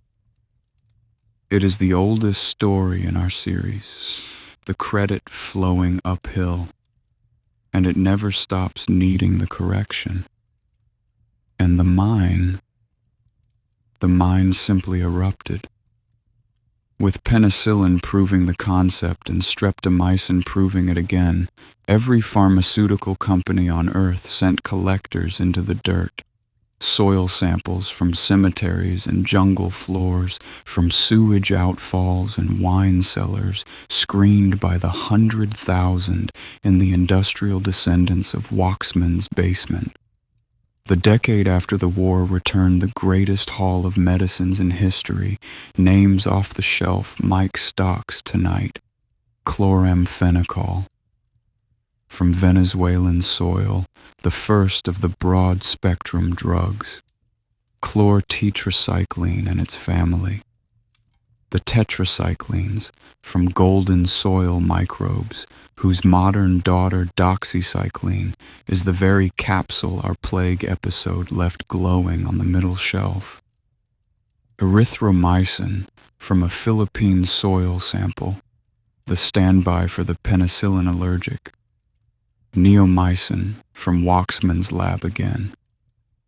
And from a missionary soil sample out of Borneo, a last-line heavyweight whose name the discovering company formed with refreshing honesty from the word vanquish, vancomycin.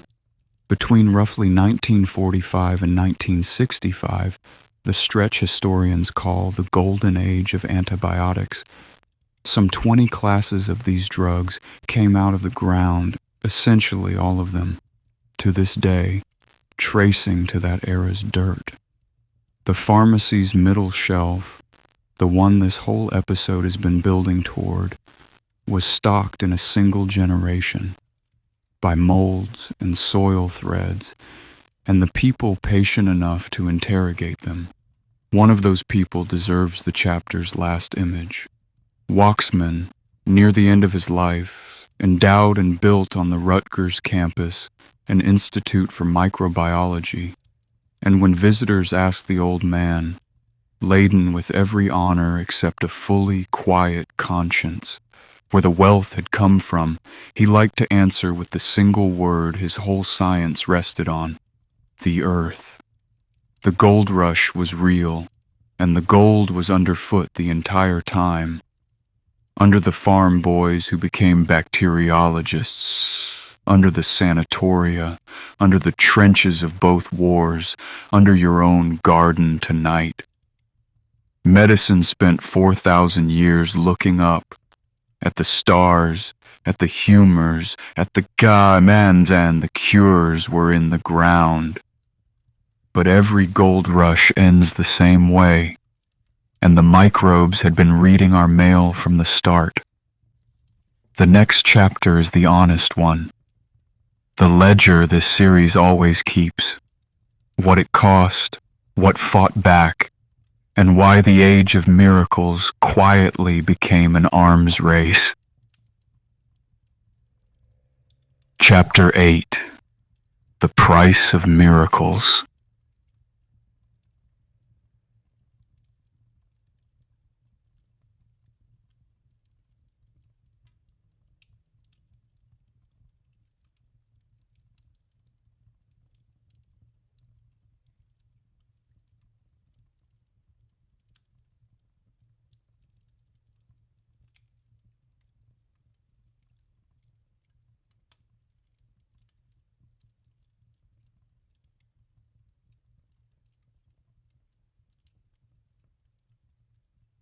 Every episode of this series keeps a ledger, and the ledger's rule is simple. The miracle and its cost are entered in the same ink. So before the fire burns lower, let us do the honest accounting of the antibiotic age, calmly, at documents' distance, because the facts are sobering enough without a single trumpet of doom, and because the story ends, as our stories do, not in dread, but in stewardship. Begin with the mechanism in one fireside sentence, because it is the whole chapter in miniature. When an antibiotic washes over a population of bacteria, it kills the billions that are susceptible. And if, among those billions, even one individual carries by chance a quirk that lets it shrug the drug off, then that one survivor inherits the whole feast, all the food, all the room, no competition. And by the arithmetic of creatures that double by the half hour, its descendants are billions by the weekend. Antibiotics do not teach bacteria resistance any more than winter teaches a fur coat. They simply remove every competitor the resistant one had. It is natural selection running at laboratory speed, the fastest evolution on display anywhere on Earth. And it means something this chapter once said plainly and without flinching. Resistance is not a scandal, not a failure, not someone's fault in the first instance. It is what living populations do under pressure. The soil chapter told you these weapons were 1 billion years old. So it follows are the shields. Every gram of dirt that held an antibiotic held resistance genes beside it, the way every armory holds armor. The record supports the point with an irony this series finds almost too neat. Resistance to penicillin was documented before penicillin was ever given to a patient. In 1940, mouse experiment year, bedpan year, two of the Oxford team, Abraham and Chain, described a bacterial enzyme that destroyed penicillin outright.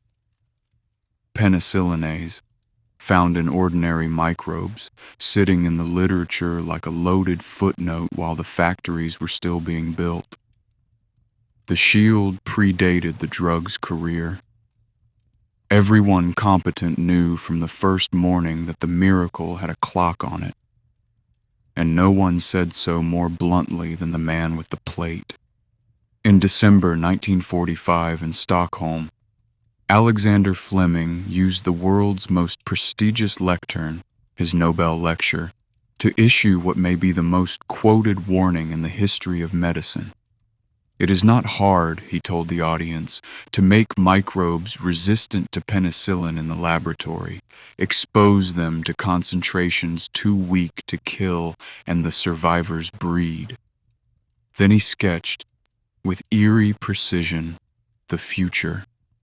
A time when penicillin is in every shop, and the ignorant man, underdosing himself, exposes his microbes to non-lethal quantities and passes the hardened survivors on.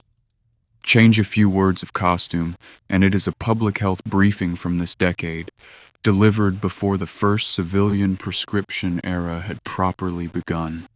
The discoverer, on his day of triumph, describing exactly how the triumph would be squandered. The squandering proceeded on schedule, and the ledger's entries stack up with the bleak rhythm of the bills of mortality. By the late 1940s, penicillin-destroying staphylococci were appearing in hospitals. By the late 1950s, they owned the hospitals. The great staph pandemic of that decade ran through maternity wards and surgical floors worldwide, a first full rehearsal of the post-miracle problem. Chemistry answered. In 1959 came methicillin, a penicillin re-engineered so the destroying enzyme could not grip it, the lock re-keyed. The microbes answered back. Within about 2 years, British laboratories reported staphylococci resistant to methicillin too. A different trick this time, a rebuilt target. And the acronym that entered the language, MRSA, has never left it. 2 years. The rekeyed lock had held for roughly the length of a residency. And so the pattern set that has governed the field since. A new drug, A honeymoon. The first resistant reports, the spread. Each cycle a little faster, met by the next drug, guarded in turn like a reserve regiment. Vancomycin, the vanquisher of Chapter 7, held back for decades as the weapon of last resort, until resistance found even it, and the reserve needed reserves. The microbes, it emerged, had one more talent that made the arithmetic worse, and it deserves its fireside sentence because it is one of the strangest facts in biology. Bacteria do not only inherit resistance, they trade it, passing little rings of genetic material called plasmids from cell to cell, sometimes between entirely different species, the way children trade cards. A shield forged against one drug and one microbe in one hospital can turn up, years later, in a different microbe on a different continent, bundled, this is the cruel part, with shields against 3 other drugs it has collected along the way. The discovery came out of Japanese dysentery wards in the 1950s, where bacteria appeared that resisted 4 drugs at once, to general disbelief. The disbelief did not survive the decade. The enemy, in other words, runs a lending library. Ours, this episode has spent 5 chapters showing, runs on patents and priority lawsuits. This series does not draw the comparison. It merely sets the 2 facts side by side, gently, and moves on. And the ledger has quieter columns, too. Costs that never make headlines, entered here at Mike's end of the counter. Antibiotic allergy. Above all, the penicillin label, real and occasionally grave. And also, the modern audits keep finding, vastly over-recorded, a childhood rash from decades ago steering a lifetime of prescriptions toward broader, blunter drugs. Unraveling those labels has become a small clinical specialty of its own. And the friendly fire problem, the drugs of this episode cannot tell a gut's resident, useful microbes from invaders. The killer with judgment still has no loyalty, so every course clears some of the body's own garden, usually briefly and harmlessly, sometimes opening the door to opportunists that flourish in the emptied ground. Nothing in this paragraph is a reason to refuse a needed antibiotic. Hear the emphasis on needed, because it is the word the whole next chapter stands on. But it belongs in the ledger. Even the honest miracle, taken exactly as intended, spends a little to save a lot. The old pharmacon of episode 4 never quite retires. 2 more entries and the ledger is honest. First, the farms. From the early 1950s, it was discovered, by accident in the feed supplement business, that continuous low doses of antibiotics made livestock grow faster, and for half a century, a large share of the world's entire antibiotic output went not into sick people but into healthy animals, at exactly the sublethal survivor breeding concentrations Fleming's lecture had warned about, in exactly the crowded conditions evolution loves. The practice has been progressively banned and restricted across much of the world in this century, and remains, in the histories of resistance, the textbook example of the tragedy of the commons. Each use rational, the sum ruinous.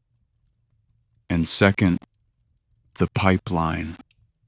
The Golden Age's 20 classes in 20 years slowed, by the 1980s and 90s, to a trickle. partly because the easy gold was dug, and partly for a reason of pure economics that this series records with a wry face. A new antibiotic is a drug that physicians are begged to use as little as possible, for as short a course as possible until it is needed, which is, whatever else it is, a terrible business plan. The market that supplied the miracle proved poorly shaped to maintain it.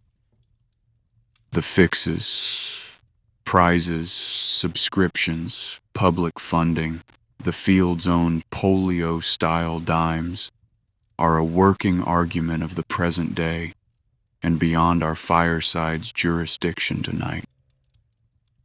Say the honest sums then, gently. The miracle was never repealed. Hold that firmly against the headlines.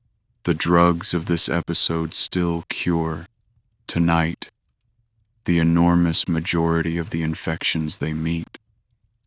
The blister, the strep throat, the childbed fever remain in almost every case, the small events they became in 1945. But the margin is thinned, and thins. Infections resistant to first-line drugs, then to second, then, in numbers small but no longer negligible, to nearly everything, appear in the surveillance reports that are this age's bills of mortality, and the global accounting of deaths, where resistance played its part, now runs to figures that put it among the world's serious killers. The direction is not in dispute, only the pace is argued. What the miracle bought, it turns out, was not a permanent conquest but a lease. Decades of near-total victory, renewable indefinitely, but only if the rent is paid. In restraint, in surveillance, in new discovery, in the unglamorous vigilance this series has spent 7 episodes learning to call the true machinery of medicine. And that reframing, conquest into management, is not a defeat. It is the same turn this series has watched twice before and named both times. Plague was never eradicated. It was managed into a footnote by the ledger and the lazaretto and the notifiable disease report, and we called that apparatus the hero of the whole episode. Smallpox alone got an ending. Everything else got an arrangement. And the arrangement, faithfully kept, is indistinguishable in daily life from victory. The antibiotic age is simply the newest arrangement. The enemy permanent. The apparatus the victory. The fire tended rather than extinguished. Which raises the practical question the whole ledger has been building toward. Who exactly tends this fire? Who counts the resistant strains, referees the prescriptions, guards the reserve regiments, and stands, literally, in a white coat behind a counter, between the miracle and its squandering? You know where this is going. It goes where this series always goes, to the shelf and to the person standing in front of it. Chapter 9. The Stewards.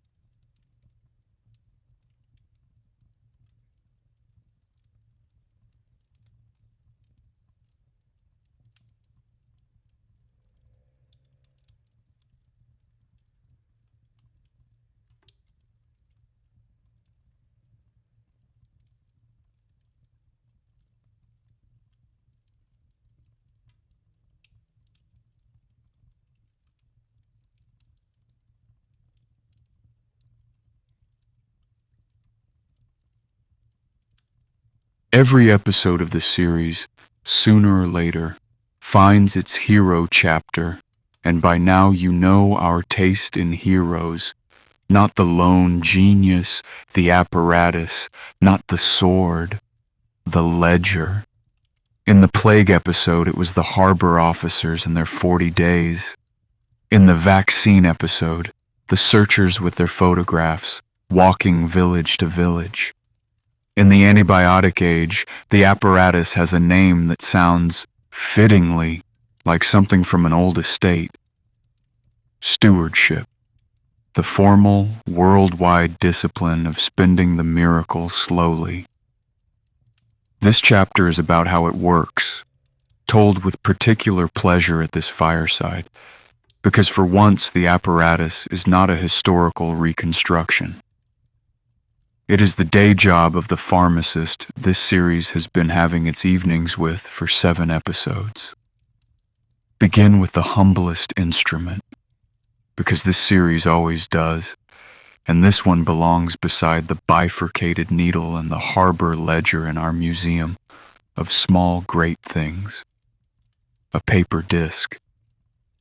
In the standard test worked out in the 1950s and 60s and named for its refiners, Kirby and Bauer, the laboratory takes the microbe from a patient sample, lawns it across a culture plate, and lays onto the lawn a ring of little discs, each soaked with a different antibiotic.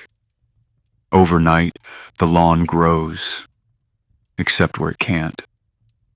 Around each disc that still works, a clear halo.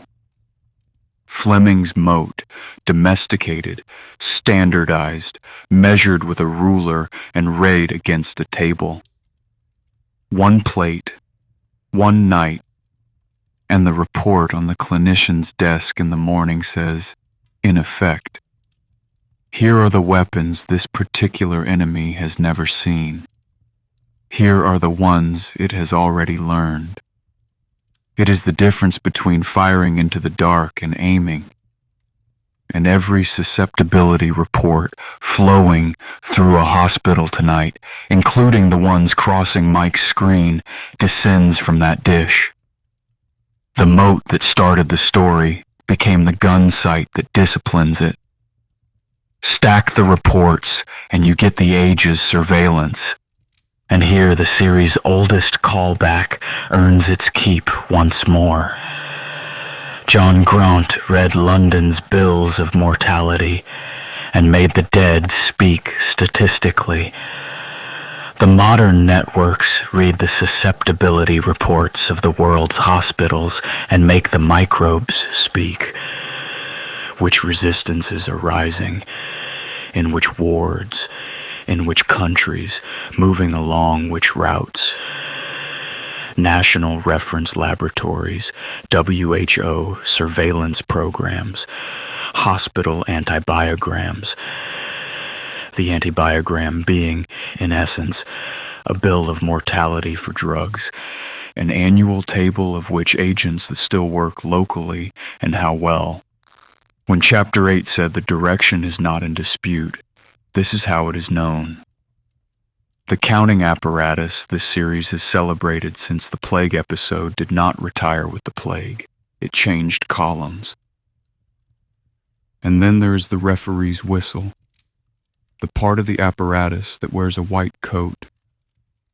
Antibiotic stewardship programs, now standard in hospitals across much of the world and required by regulators in several, are standing committees with a mandate that would have seemed absurd to the miracle-drunk 1950s. To review, question, and often narrow the hospital's use of its own antibiotics. In practice, and here the series turns with a small bow to its resident authority, the discipline runs substantially through pharmacists, the specialist who checks the culture report against the prescription and calls the prescriber to suggest stepping down from the broad-spectrum artillery to the narrow rifle the disc test says will do. Who flags the intravenous drug that could switch to tablets and send a patient home? Who guards the reserve regiments, the last-line drugs held, like vancomycin in its decades of glory behind an extra layer of justification? Who audits the courses that run long and the prophylaxis that never stopped? It is the Venetian health magistracy shrunk to a hospital corridor. Unglamorous, procedural, faintly annoying to the people it questions, and by the trials and audits that measure such things, genuinely life-saving, purchasing years of a drug's useful life with paperwork. This series has spent 7 episodes arguing that paperwork of exactly this kind is the most underrated technology in medicine. We rest the case at the counter where our own fact-checker works. The stewardship age has even revised the folk wisdom, carefully, and this fireside will phrase it the way the stewards do. Every listener over a certain age was raised on one commandment: always finish the course. The reasoning was honest: kill them all, lest the survivors harden. But the modern evidence has complicated it. For a growing list of common infections, trials keep finding that shorter courses cure as well as longer ones, with less collateral damage to the body's own garden and less selection pressure on everything else. And the hardened survivors of an underdosed course, it turns out, are more often the bystander microbes than the target. So the commandment is being rewritten in real time, not to stop when you feel better, which remains bad advice for the serious infections where the full course is the cure, but to something less catchy and more true. Take exactly what is prescribed for exactly as long as prescribed, and expect the prescribed length increasingly to be shorter than your grandmother's. The details are the clinicians and the guideline committees, not the firesides. The point for tonight is the pattern, which is pure series. Even the sacred rules get counted, and the counting wins. 2 allies and 1 folk error round out the steward's toolkit. The first ally came from last episode. Every infection prevented is a course never prescribed, which is why the vaccine fridge and the antibiotic shelf are strategically the same project. The pneumonia and meningitis vaccines of the modern schedule have retired resistance problems by the simple expedient of retiring the infections. The wanted poster spares the bullet. The second ally is the strangest guest at this fireside tonight. The bacteriophage, viruses that prey exclusively on bacteria, discovered in the 1910s, developed with enthusiasm between the wars, and then eclipsed in the West by the Golden Age, except in the Soviet sphere, where, cut off from Western antibiotics, the work continued, above all at an institute in Tbilisi, Georgia, that has treated patients with phage preparations for the better part of a century. For decades, Western medicine filed it under curiosity. The resistance era has reopened the file. Compassionate use rescues of patients whose infections answered nothing else have made careful headlines, and trials proceed. Phages are precision instruments with their own complications, no one's miracle yet. But the symmetry is irresistible, and this series will not resist it. At the possible twilight of the weapons we borrowed from the molds, medicine is negotiating with the bacteria's own oldest predator, the enemy of my enemy, on file since 1917, and the folk error delivered gently, because it is the theriac of our own day. Antibiotics do nothing against viruses. The winter cold, the flu, the ordinary cough. No bacterial cell, no target, no effect. A course taken for a virus is all cost and no benefit. Spending the commons in the patient's own garden to treat the calendar, most colds end in about a week, treated importantly or not. The exact mechanism by which Theriac cured for 2,000 years. Surveys in every country still find large minorities believing otherwise, and the Stewards' patient counter-education, every pharmacist's thousandth explanation of why the doctor was right not to prescribe, is as much a part of the apparatus as the disc and the antibiogram. 4,000 years of this series in one exchange at the counter. The customer wants the universal remedy. The person in the white coat, heir to every apothecary we have ever met, explains, kindly, for the 1,000th time, that the whole art was learning that there is no such thing. One more page of the Stewards' book because it keeps the whole chapter honest. The World Health Organization, keeper of last episode's eradication and this episode's surveillance, maintains the age's master document, the essential medicines list, and within it has sorted the antibiotics of the world into 3 plain-spoken tiers with a name like a watchword. AWARRE. Access, the first-line workhorses every clinic on Earth should have. Watch, the broader agents to be used with care. Reserve, the last-line regiments behind the glass. And the framing matters, because the antibiotic crisis of the headlines is really 2 opposite crises wearing one name. In the wealthy world, the problem is largely excess, the pressure this chapter polices. Across great stretches of the poorer world, it is still access. Places where people die today, as they died in 1920, of infections $1's worth of access tier tablets would cure, because the tablets, or the diagnosis, or the clinic, are not there. The Stewards' arithmetic holds both truths at once. Spend less where there is too much, deliver more where there is none. The same drug, rationed by committee in one hemisphere and awaited like the gnome serum in another. The middle shelf, the series never forgets, is not yet everyone's middle shelf. Stocking it everywhere is the unfinished chapter of tonight's story. So the fire is tended. The counting continues. The discs go down on the plates tonight, everywhere on Earth. The whistle blows softly in 100,000 corridors. What remains before the fire burns down is only the homecoming this episode promised from its first minutes, back to the shelf itself.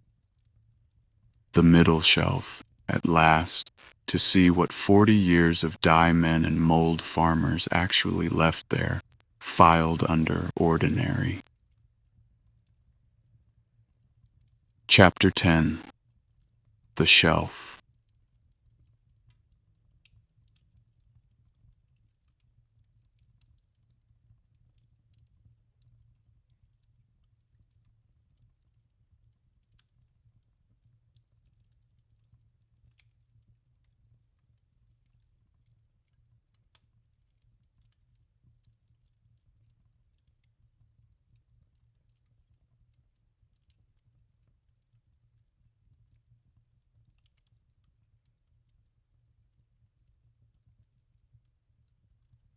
Two episodes ago, at the end of our plague story, this series stood you in front of a shelf and made you a promise it is now, finally, able to keep. Somewhere tonight, we said, in a pharmacy not far from you, there is a white plastic bottle of doxycycline capsules, dispensed most days for acne or a chest infection or a tick bite entirely unremarkable, a bottle that would have saved Constantinople, and we told you it sat there on a middle shelf, filed under ordinary. Tonight you know its family tree. Walk the shelf with us one last time, left to right, the way Mike walks it on an ordinary afternoon, and hear how loud the ordinary actually is. The penicillins first, because family goes first. Amoxicillin and its cousins, direct descendants of the Paddington plate by way of the bedpans and the melon, and in the refrigerator below, near last episode's vaccines, the shelf geography of this series now complete. The bottles of reconstituted amoxicillin suspension, which is to say pink medicine. If you were a child in the last half-century, you know the taste, that bubblegum-adjacent sweetness invented to get the golden age past a 6-year-old's suspicion. And this series would like to formally note what it is, the flavor of the repealed sentence.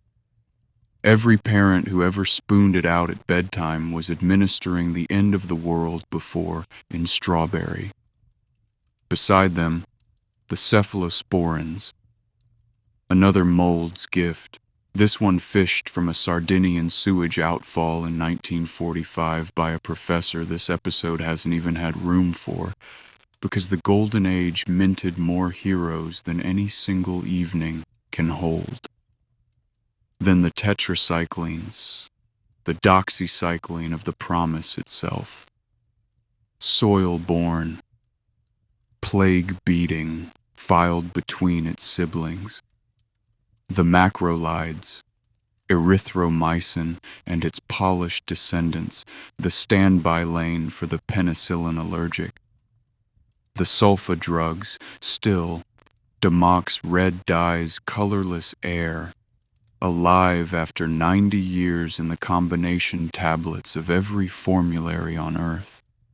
Treating tonight's urinary infections under a name Mike's hands could find blindfolded.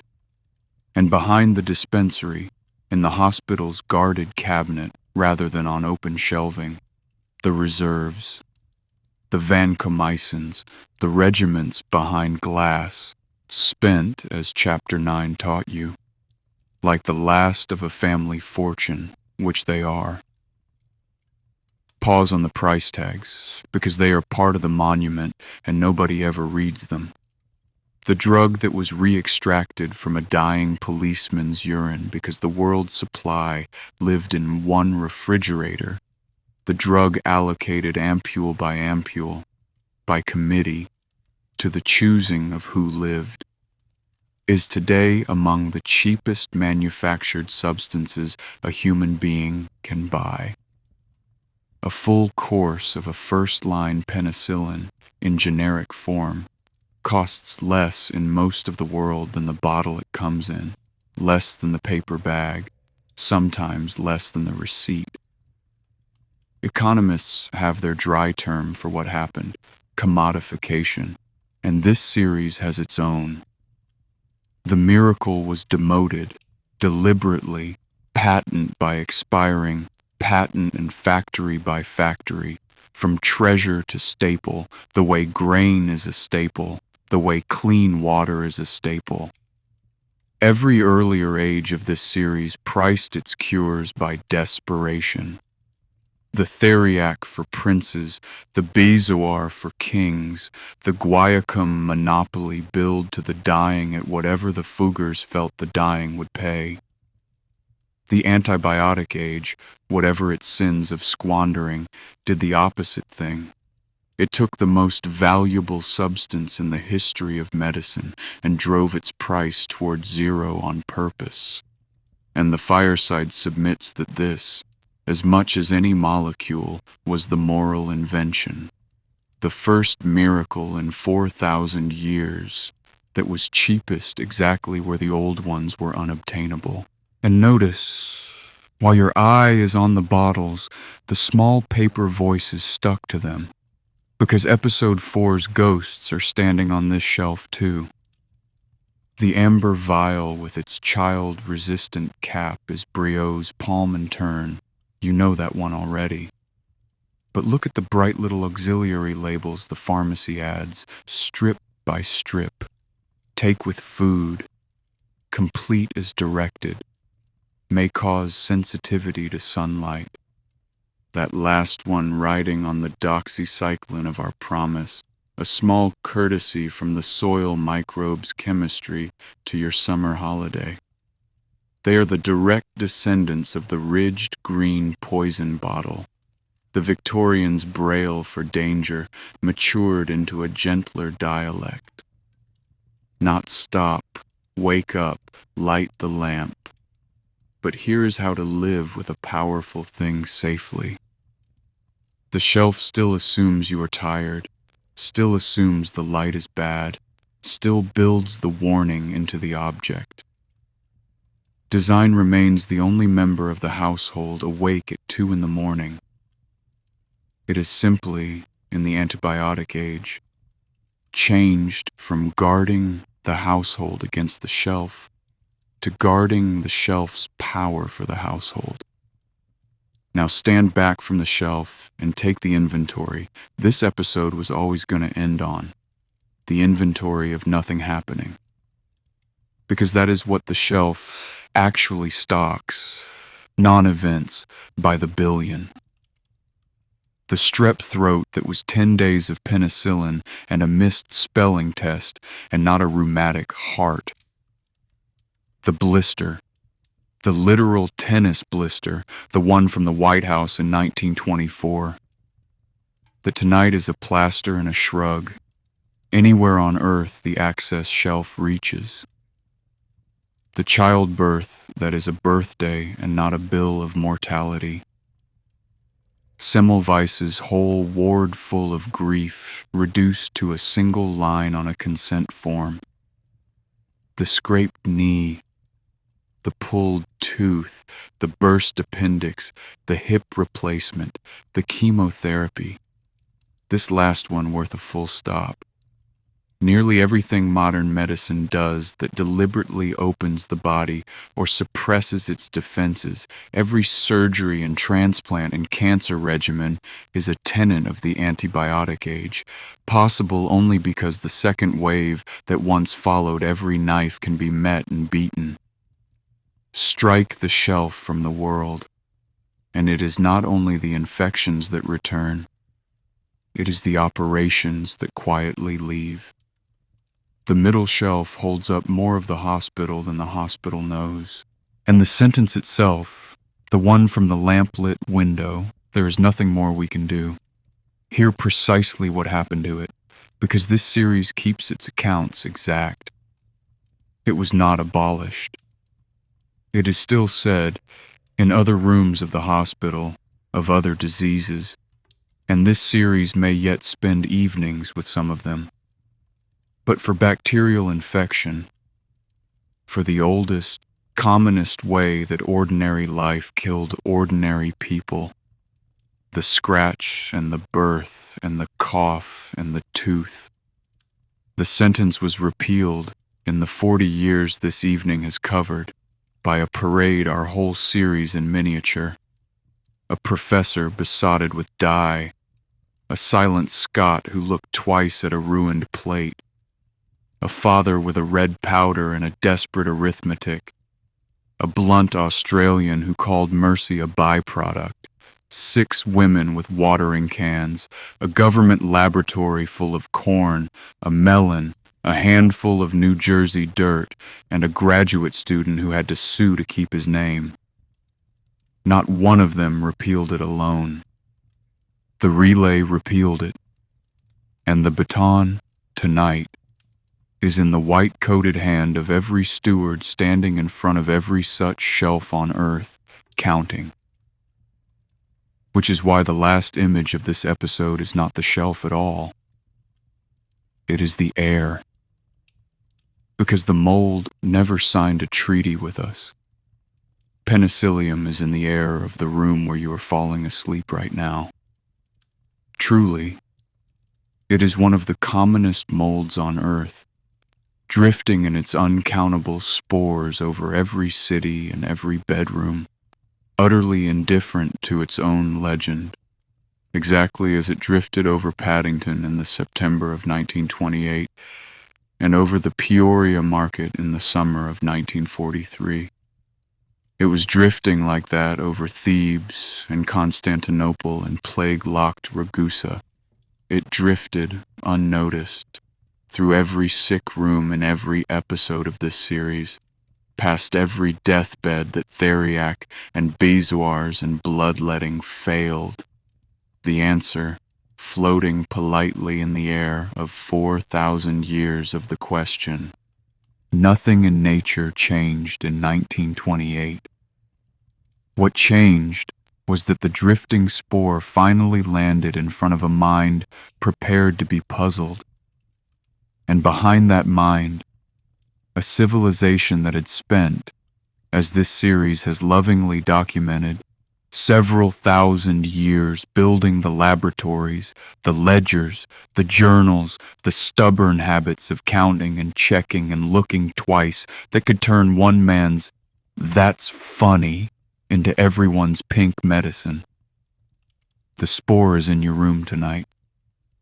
Let that be, for once in this series, not a warning, but a comfort. The softest fact we know. The cures were always here, in the dirt and the air and the mold on the bread, waiting through all the centuries of helplessness, patient as spores are patient, for medicine to grow up enough to see them. What else is drifting past us tonight, unrecognized? At this fireside, that question is not anxious. It is the most hopeful question there is, and it is somebody's future episode. The ledger closes. The shelf is stocked. The fire is nearly down. And now there's nothing left of tonight's story but the good night.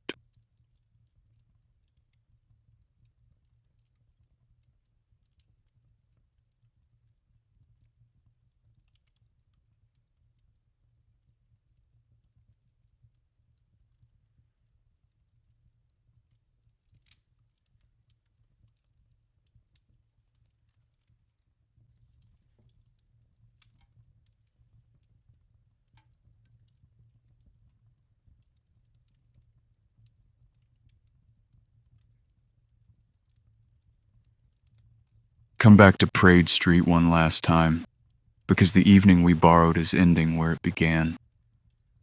It is night in Paddington now. This very night, if you like. The traffic has thinned along the street. The hospital windows are mostly dark. Somewhere on an upper floor, behind glass, the famous little laboratory is kept as a museum, tidier by far than its owner ever left it. The celebrated plate long since retired to safekeeping. The window, open or shut, we have made our peace with not knowing, looks out over the same roofs. The air over London is full of spores, as it always was. Nothing is urgent. Nothing, tonight, has been urgent for a long time. And the whole point of this evening is that, precisely that, is the miracle. The unurgency, the boredom of the cured world, the lamp in the window that no longer needs to burn. Somewhere closer to you, a pharmacy is locked and dark.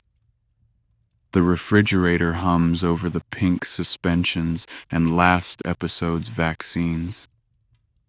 The middle shelf stands in rows in the dimness.